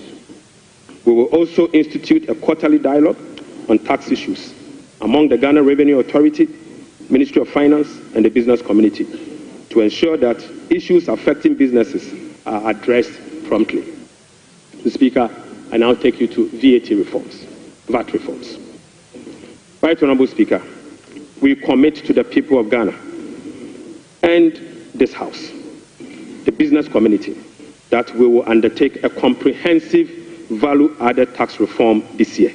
Mr. Speaker, with the aim to review the current distortions and cascading structure of the value-added tax regime. Ghana's effective rate, VAT rate, is about 22%. This is obviously because the 2.5% Get Fund levy, the National Health Insurance levy of 2.5%, and the COVID levy are well added to the base for a final determination of what is due for VAT purposes. Mr. Speaker, aside the high VAT rate, businesses are not permitted by law to claim their input VAT for NHIL, Get Fund, and COVID levy, compounding the burden on households. Right Honourable Speaker, our VAT regime has been distorted and rendered inefficient. It combines both VAT and sales tax principles with a flat rate, standard rate, and levies. We have requested for technical assistance from the Fiscal Affairs Department of the IMF on VAT reforms. It is expected that the IMF mission will commence in April 2025. The recommendations from the Technical Assistance Mission are expected to inform our reform. Mr. Speaker, ahead of the IMF Technical Assistance Mission, I will inaugurate a VAT reform task force to hold broad consultation with key stakeholders for their input. Mr. Speaker, the parameters for VAT reform will be is for them to complete this year. Mr. Speaker, the parameters will include the following. 1. Abolishing the COVID levy. Mr. Speaker, reversing the decoupling of Get Fund and NHIL VAT from VAT. Mr. Speaker, reducing the effective VAT rate for households and businesses. Reversing the VAT flat rate regime and upwardly adjusting the VAT registration threshold to exempt micro and small businesses from the collection of VAT. Mr. Speaker, will also improve compliance through public education and awareness. Mr. Speaker, I now take you to revenue mobilization and resource allocation. Mr. Speaker, total revenue and grant for 2025 is projected at 223.8 billion Ghana cedis, or 17.2% of GDP, up from 186.5 billion, or 17.4% of GDP. The projection is underpinned by non-oil revenue measures, which are expected to yield at least 0.6% of GDP. Mr. Speaker, total expenditure on commitment basis for 2025 has been programmed at 269.1 billion, representing 20.7% of GDP, down from 279.2 billion, which is 26% of GDP in the year 2024. Primary expenditure on commitment basis is projected at 204.7 billion Ghana cedis, representing 15.8% of GDP, which is a significant decline from 232.4 billion, representing 21.7% of GDP in the year 2024. Mr. Speaker, based on the resource allocation from 2025 fiscal year, the total appropriations for the year ending 31st December 2025 is 290,971,212,435 billion Ghana cedis. Mr. Speaker, budget financing. Right Honourable Speaker, based on the estimate for total revenue and grants and total expenditure, the projected overall balance on commitment basis is a deficit of 43.8 billion Ghana cedis, equivalent to 3.1% of GDP. The corresponding primary balance on commitment basis is a surplus of 20.3 billion Ghana cedis, equivalent to 1.5% of GDP. On cash basis, Mr. Speaker, overall balance is a deficit of 56.9 billion Ghana cedis, equivalent to 4.1% of GDP. The corresponding primary balance on cash basis is again a surplus of 7.3 billion, equivalent to 0.5% of GDP. Right Honourable Speaker, the cash deficit of 56.9 billion is expected to be financed from both foreign and domestic sources. The total foreign net financing will amount to 21.4 billion Ghana cedis. Foreign financing will include a provision for financing from IMF ECF program disbursed of 720 billion Ghana cedis and the World Bank Development Policy operations of 600 million Ghana cedis. The residual net domestic financing will amount to 36.9 billion, representing 65% of total financing for 2025. This is expected to be sourced from the issuance of debt at the short end of the domestic market and opening of the domestic market. Mr. Speaker, the government will take steps to reopen the domestic bond market to extend the maturity profile. The reopening will be executed cautiously to establish large-size benchmark bonds that will enhance market liquidity. Right Honourable Speaker, further is to reduce the risk on debt portfolio of government, and we will build cash buffers to support effective implementation of the liability management strategy. Mr. Speaker, this will help smoothen the redemption profile and mitigate refinancing risk associated with Ghana's debt portfolio. Mr. Speaker, the government in 2025 and the medium term will implement liability management operations to manage the risk embedded in the Eurobond debt profile. Right Honourable Speaker, beginning 2025, we will commence the operationalization of Section 37 to Section 44 of the Public Financial Management Act 2016. Mr. Speaker, in doing so, we will be building sufficient buffers in the sinking fund as a landmark reform to manage our public debt. Right Honourable Speaker, I'm pleased to report to the House that following our proactive fiscal management strategy, that in our engagement with the market, this management strategy has yielded sufficient dividend. Mr. Speaker, on the 7th of January 2025, the NDC government inherited a 91-day Treasury bill rate of 28.19%.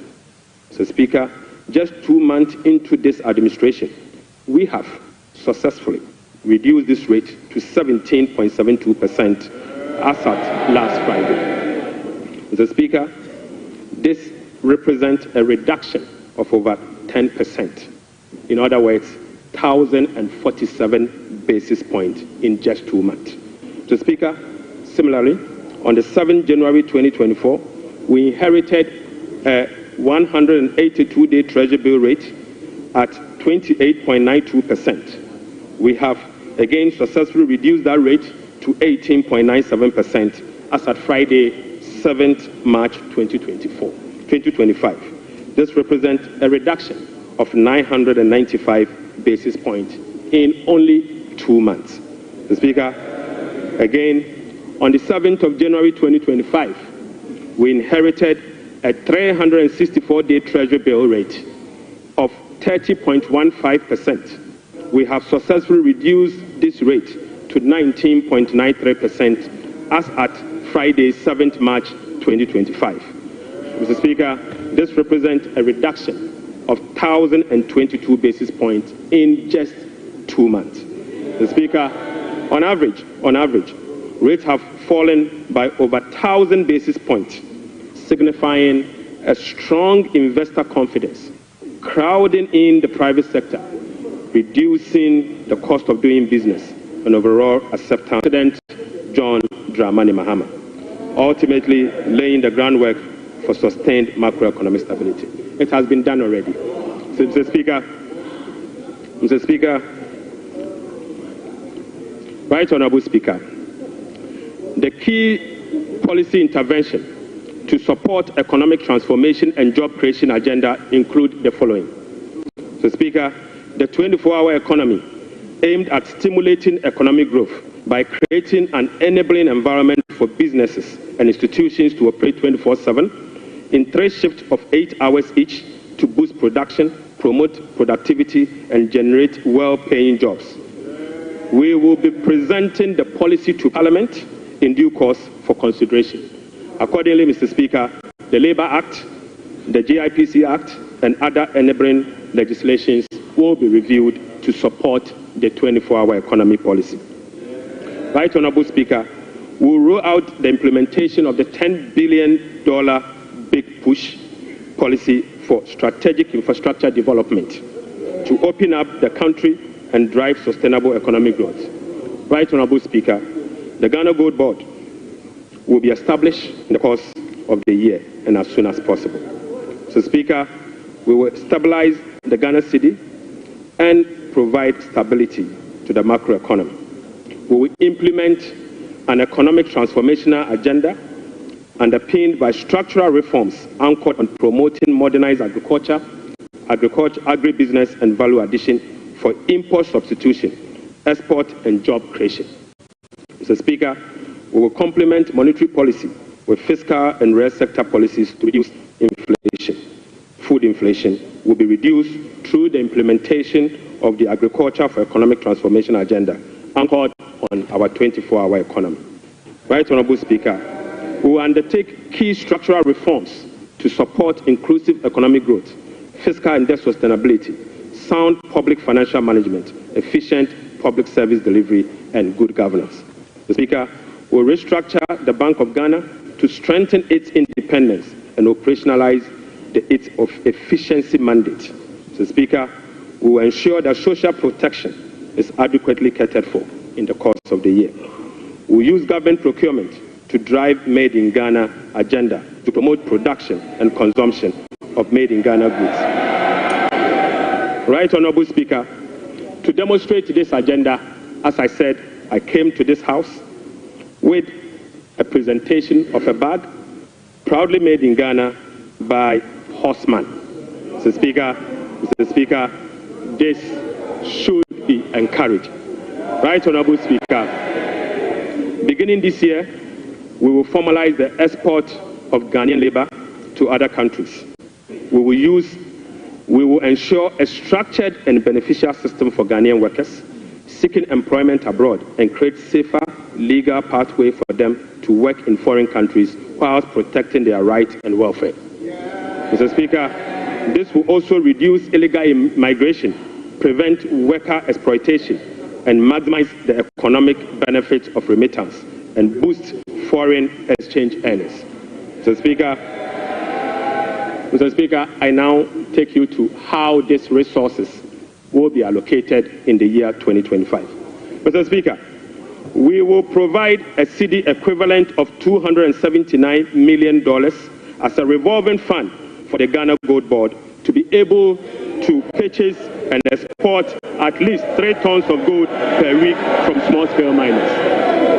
Mr. Speaker, we have allocated 13.85 billion Ghana cedis for Big Push projects. Mr. Speaker, we have allocated 13.85 billion Ghana cedis for the Big Push program.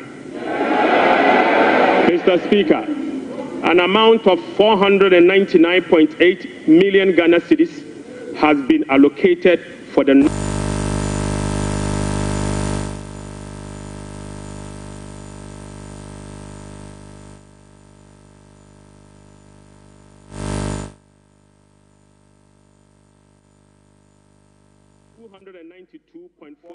million Ghana cedis to commence the distribution of free sanitary pads to female students in primary and secondary schools. Mr. Speaker, we have allocated again an amount of 242.5 million Ghana cedis to support the victim of Akosombo Dam spillage. Right, an amount of 200 million Ghana cedis to support the victim of tidal wave disaster that recently displaced residents in certain parts of K2 South constituency. Mr. Speaker, the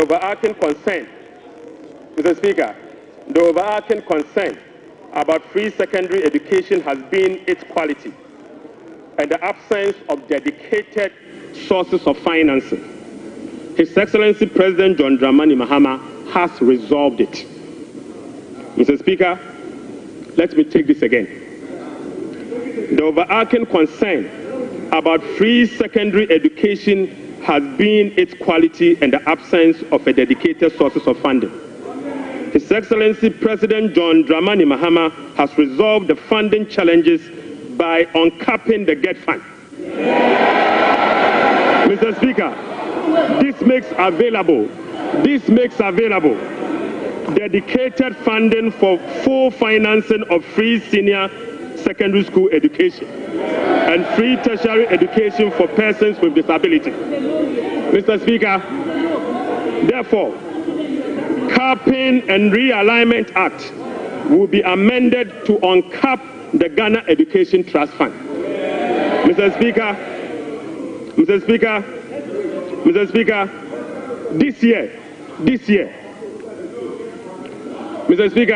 this year, the budget for free senior secondary school education program is 3.5 billion Ghana cedis. By uncapping the GET fund, we will be making available an additional 4.1 billion Ghana cedis, specifically for financing free secondary education program and other related expenditures. Mr. Speaker, aside the uncapping of GET fund, we have also absorbed the debt service made up of interest and principal from the Dache bond that GET fund contracted.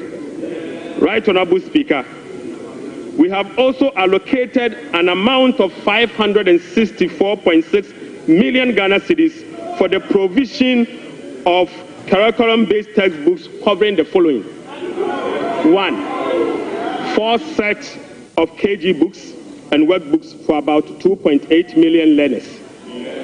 Mr. Speaker, we have also provided for 4 sets of primary textbooks for about 800,000 learners. Mr. Speaker, we have also provided for 9 sets of SHS textbooks for about 540,000 learners. Right, Honorable Speaker, under the school feeding program, budgetary provision has been increased from the 1.3 billion Ghana cedis last year to 1.78 billion Ghana cedis. Mr. Speaker, representing a 33% increase. The allocation for 2025 reflects an increase in feeding costs per meal, per child, from the 1 cedi 50 pesos to 2 cedis, representing 33.3%. Mr. Speaker, the government has also allocated 145.5 million Ghana cedis to the capitation grant, up from 84 million Ghana cedis in 2024. This is an increase of 73.4% over the previous year. Mr. Speaker, we have also allocated 203 million Ghana cedis for the payment of teacher training allowances and another 480 million Ghana cedis to nursing training allowances. Mr.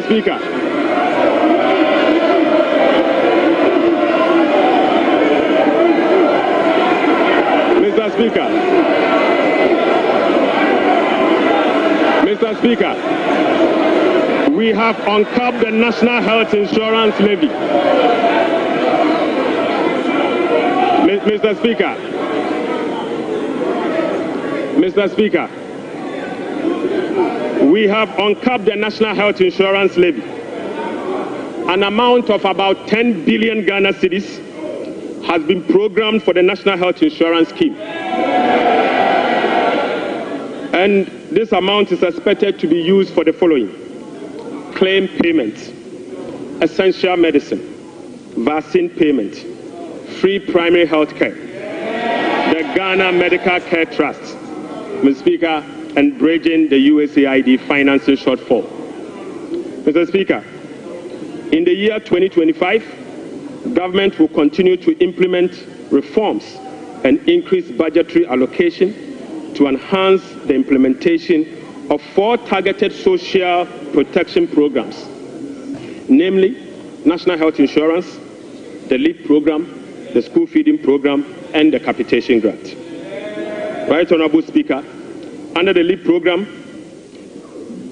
beneficiaries will be increased from the current 350,000 to 400,000 beginning July 2025. The allocation of 728.8 million Ghana cedis for last year has been increased to 953.5 million Ghana cedis in the year 2025. So, Speaker, we have also uncapped the road fund. An amount of 2.81 billion Ghana cedis has been programmed for the Ghana Road Fund to be used solely for road maintenance. This represents an increase of 155% over the 2024 allocation of 1.1 billion Ghana cedis. 1.1 billion Ghana cedis. Mr. Speaker, we have also allocated an amount of 7.5 billion Ghana cedis to the District Assembly Common Fund. In accordance with our decentralization policy, we propose to Parliament that a minimum of 80% of the funds allocated to the District Assembly Common Fund should be sent directly to the district assemblies to spur economic growth and at the district level to deepen decentralization. Right, Honorable Speaker, I repeat, we have allocated an amount of 7.5 billion Ghana cedis to the district assemblies common fund. Mr. Speaker, in accordance with our decentralization policy and objective, we propose to Parliament that a minimum of 80% of the funds should be sent directly to the district assemblies to spur economic growth at the district level and deepen decentralization. Mr. Speaker, it is worth noting that in a stark contrast to what has happened recently at the District Assembly Common Fund, where only 50% of the released amount are sent to the District Assembly for the purposes of running the assemblies.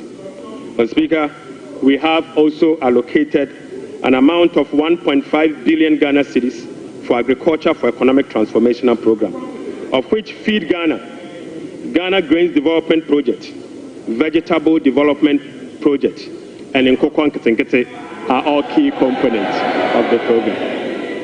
Right, Honorable Speaker, we have also allocated 51.3 million Ghana cedis as seed fund for the establishment of the Women's Development Bank. Mr. Speaker, we have also allocated 300 million Ghana cedis to the National Apprenticeship Program. Mr. Speaker, I repeat, we have also allocated an amount of 300 million Ghana cedis to the National Apprenticeship Program. Right, Honorable Speaker, we have also allocated an amount of 100 million Ghana cedis to the Edumewura Program. Mr. Speaker, an amount of 100 million Ghana cedis has been allocated to the National Codes Program. Mr. Speaker, another amount of 100 million Ghana cedis has been allocated for the payment of monthly allowance to all Assembly members.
outlook, as well as sector-specific policy interventions to deal with the challenges of various MDAs. So, Speaker, I want to repeat this. So, Speaker, sector ministers will be presenting to this House a detailed sectorial performance and outlook, as well as specific sector interventions to deal with the challenges of various MDAs. This is indeed a departure from the norm, where ministers of finance present detailed sectorial performance as part of their budget speech. So, Speaker, I believe sector ministers must be made to do so. Right, Honorable Speaker, in conclusion. So, Speaker, in conclusion. Mr. Speaker, the state of the economy, as I have presented, does not reflect an economy that has turned the corner. It reflects an economy in severe distress, burdened with debt repayment harms, mismanagement, and lack of accountability. The budget sets Ghana on a path of fiscal responsibility, debt sustainability, macroeconomic stability, and job creation. It is about resetting the economy and restoring hope. Ghanaians reaffirmed their faith in a better future when they actively participated in the National Economic Dialogue on the 3rd and 4th of March 2025. A key outcome of the dialogue was the confirmation that the fundamental problem with our economy is fiscal indiscipline. The NPP administration awarded contracts outside the expenditure framework. They borrowed over and above Ghana's capacity to repay. Mr. Speaker, His Excellency President John Dramani Mahamad's administration will be fiscally disciplined and deliver improved public service to our people in a cost-effective manner. Mr. Speaker, we remain steadfast in meeting the IMF program targets while restoring Ghana's creditworthiness. We have achieved a lot in a short time, but this is only the beginning. Our commitment to reform we will not waver on that, Mr. Speaker. We have achieved a lot in this short time, and our commitment to reform will not waver. Those who doubt our resolve should not underestimate the determination of the people of Ghana, who will no longer tolerate ineffective governance. Together, we will navigate these turbulent times and emerge stronger. Mr. Speaker, we are making serious progress. Right, Honorable Speaker, we are making progress. We committed to running a lean, efficient government of 60 ministers. Mr. Speaker, we have delivered. Mr. Speaker, we committed to scrapping the e-levy. We have delivered.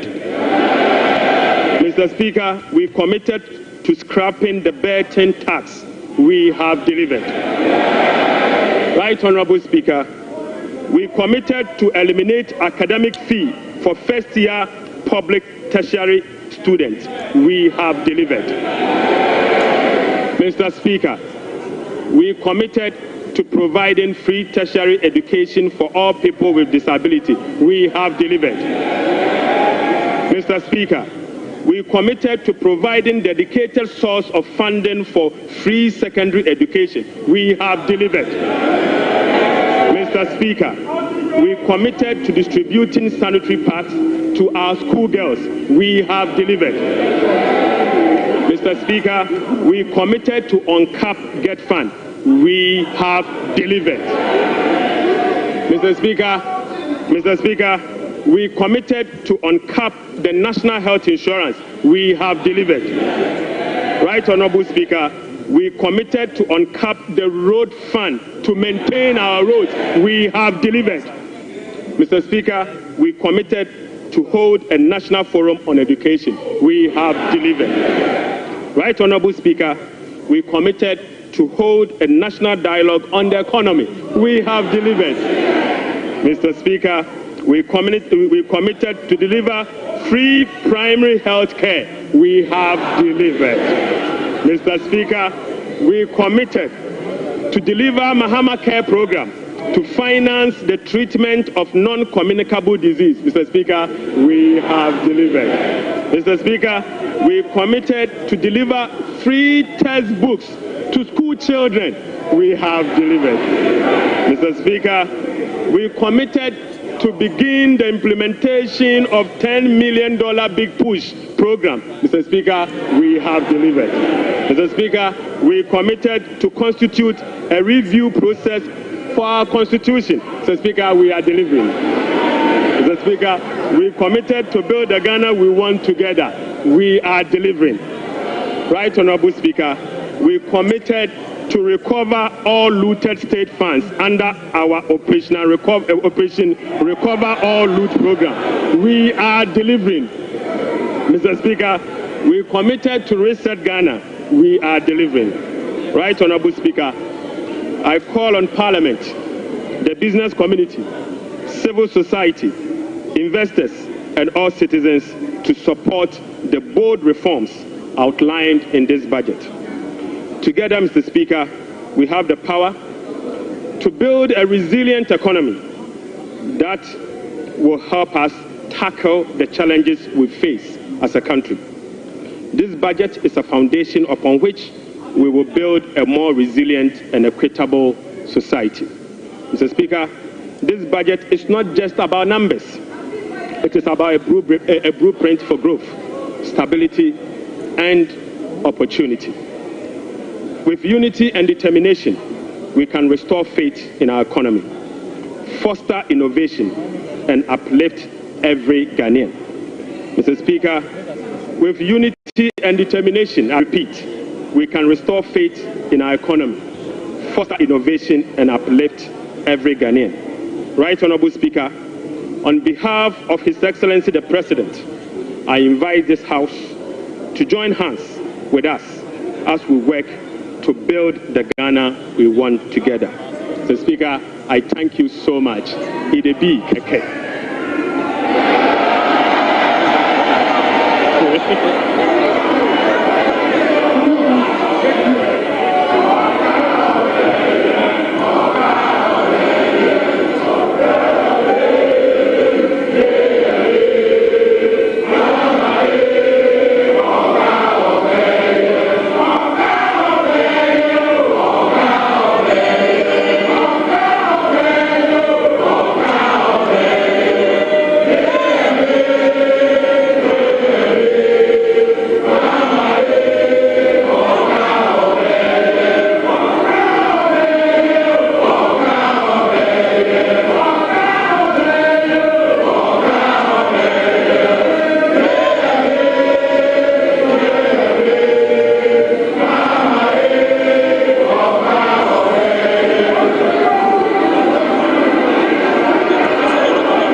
Honorable members.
Members.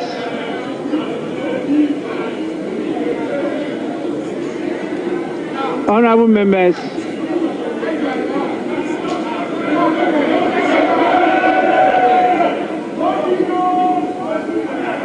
honorable members,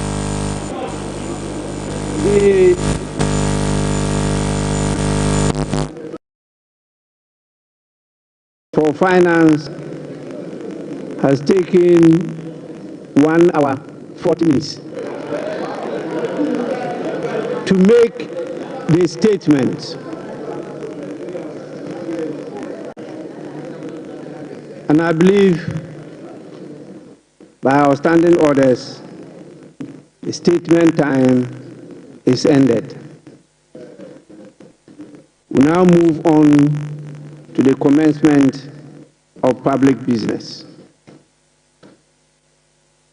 Item 8,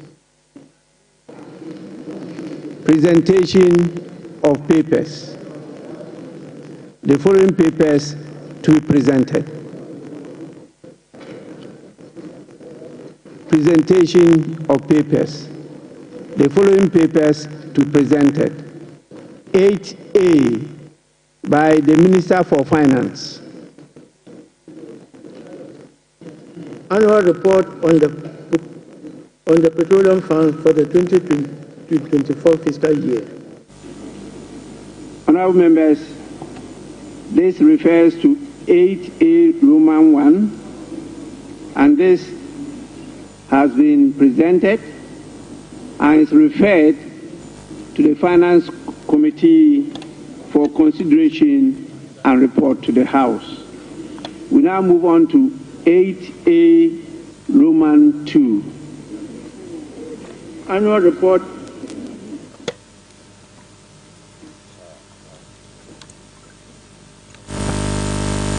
on the collection and utilization of the African Union Import Levy 2024 fiscal year.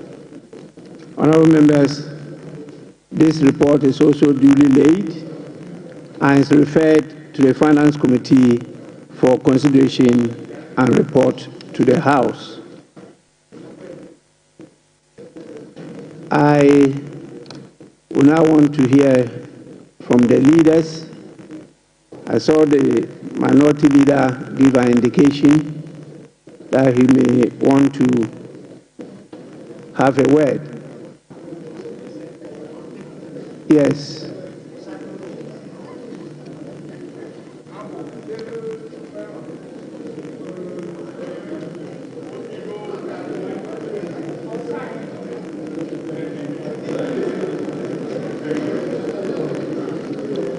Yes, minority leader. Mr. Speaker, this afternoon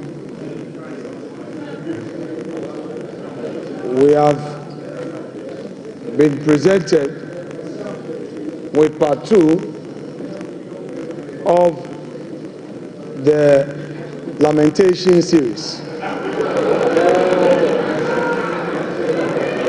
The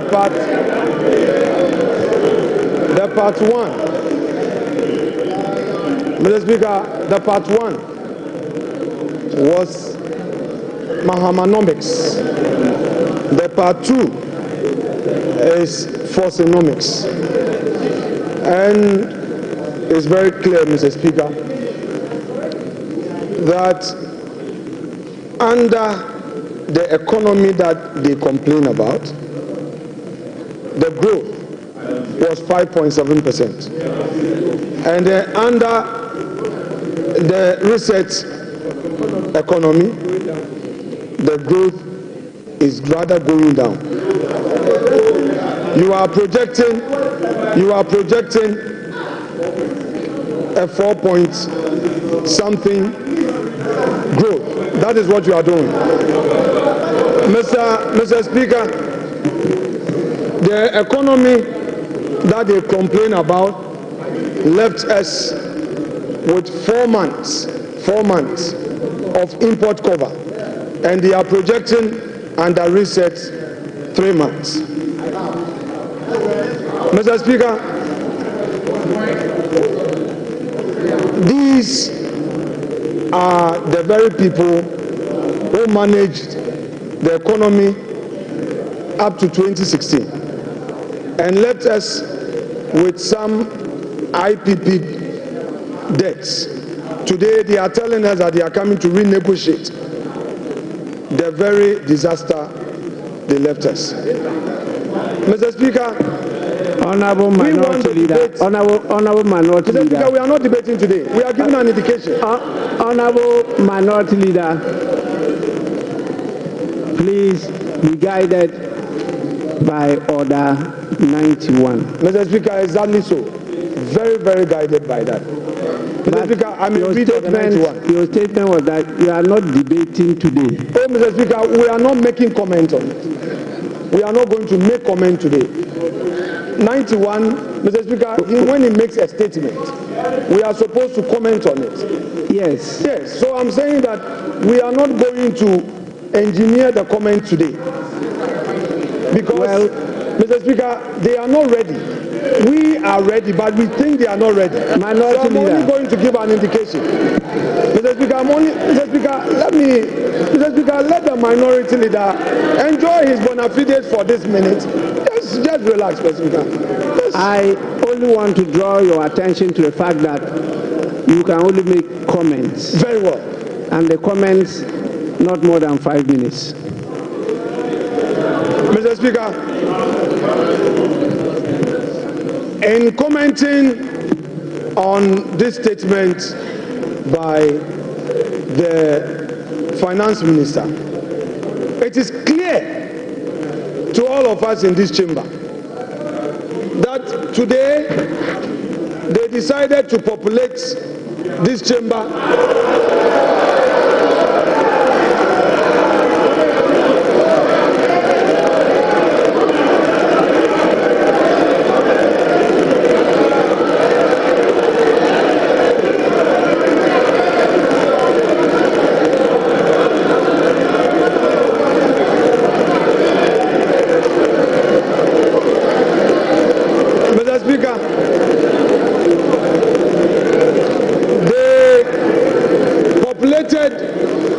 this chamber with their members only to come. Honorable Minority Leader.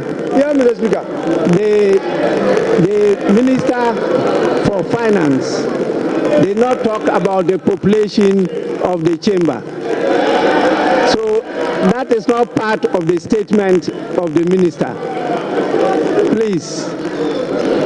Mr. Speaker, I noticed that when the Finance Minister came to present his statement, for the first time after the inauguration, the swearing in, the majority side was heavily populated. Mr. Speaker, that notwithstanding, Mr. Speaker, we have witnessed what we can best describe as an Azan budget. Mr. Speaker, they are all much talked about for 24-hour economy. The president came here, they said it was all ready. The finance minister comes here, and again, the 24-hour economy policy is not included in his budget statement. Mr. Speaker, Mr. Speaker,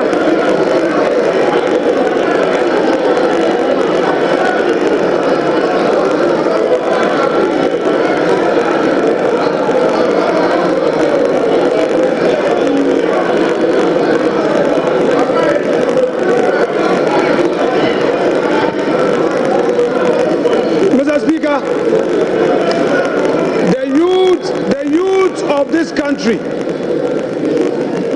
have been waiting for this 24-hour economy policy. The minister tells us the policy will be brought later.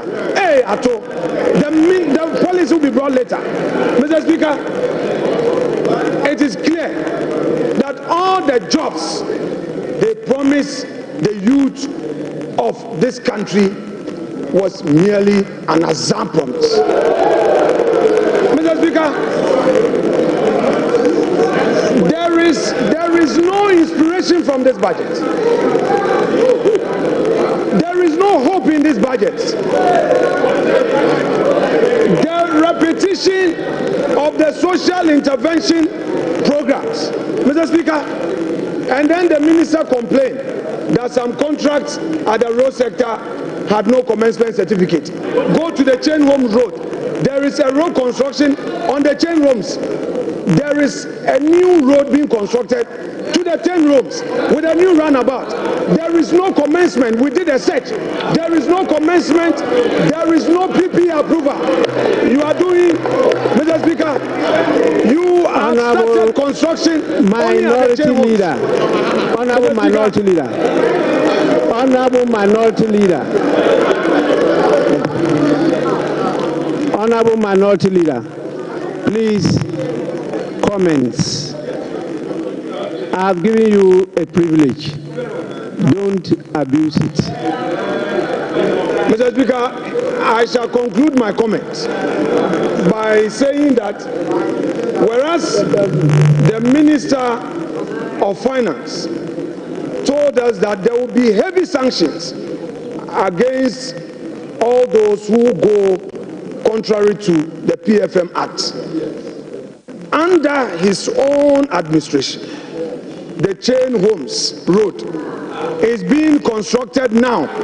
A new runabout is being constructed. Meanwhile, there is no commencement certificate.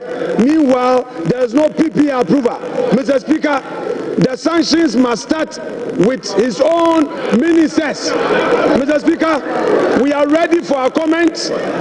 We know they are not ready, but if the minister is going to stay, Mr. Speaker, let us start the comments on this budget statement here and now, because this Azam budget, we cannot allow it to get onto the shelves for Ghanaians to think that there is any hope. Mr. Speaker, there is going to be comment to expose them. Thank you very much.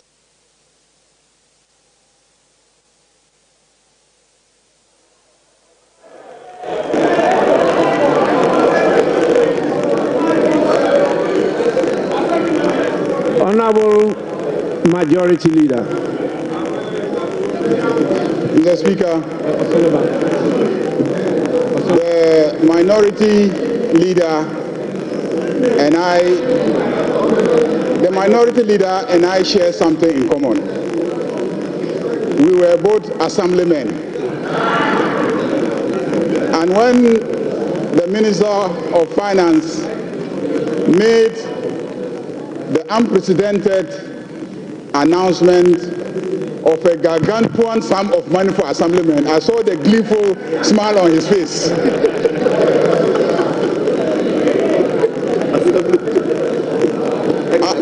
Unfortunately, it will not apply to ex-assemblymen. Mr. Speaker, this clearly is a budget of a government and a party that keeps its promises. Almost every promise that was made by John Dramani Mahama is being fulfilled in less than 120 days. This budget is a budget for Makola women. This budget is a budget for assemblymen. This budget is a budget for girls. This budget, sanitary pads, students, girls, students, sanitary pads, the sanitary pads. Mr. Speaker,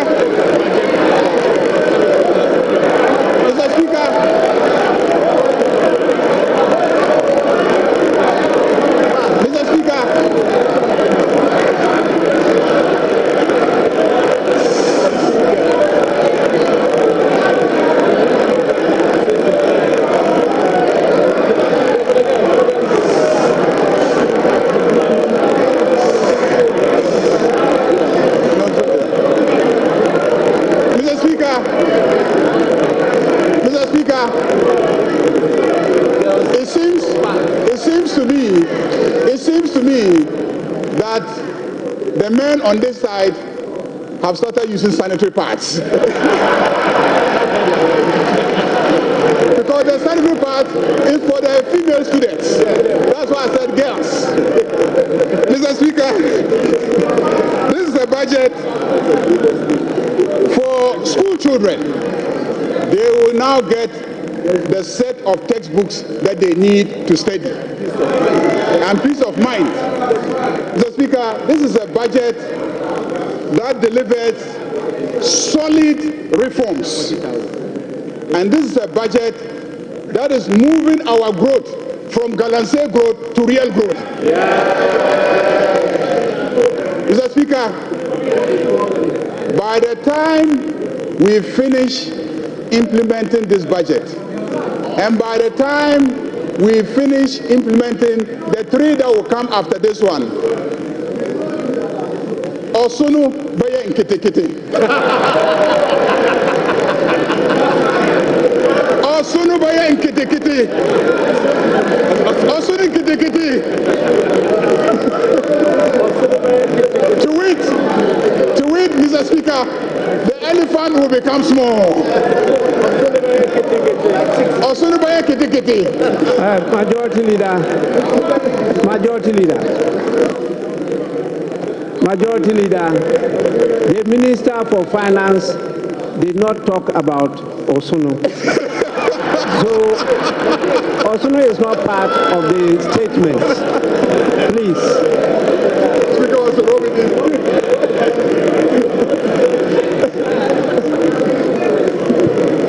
Mr. Speaker, on that note, I want to assure my friend, the minority leader, that the road at Chain Homes that is being done is not a new project. It's not a new project. So don't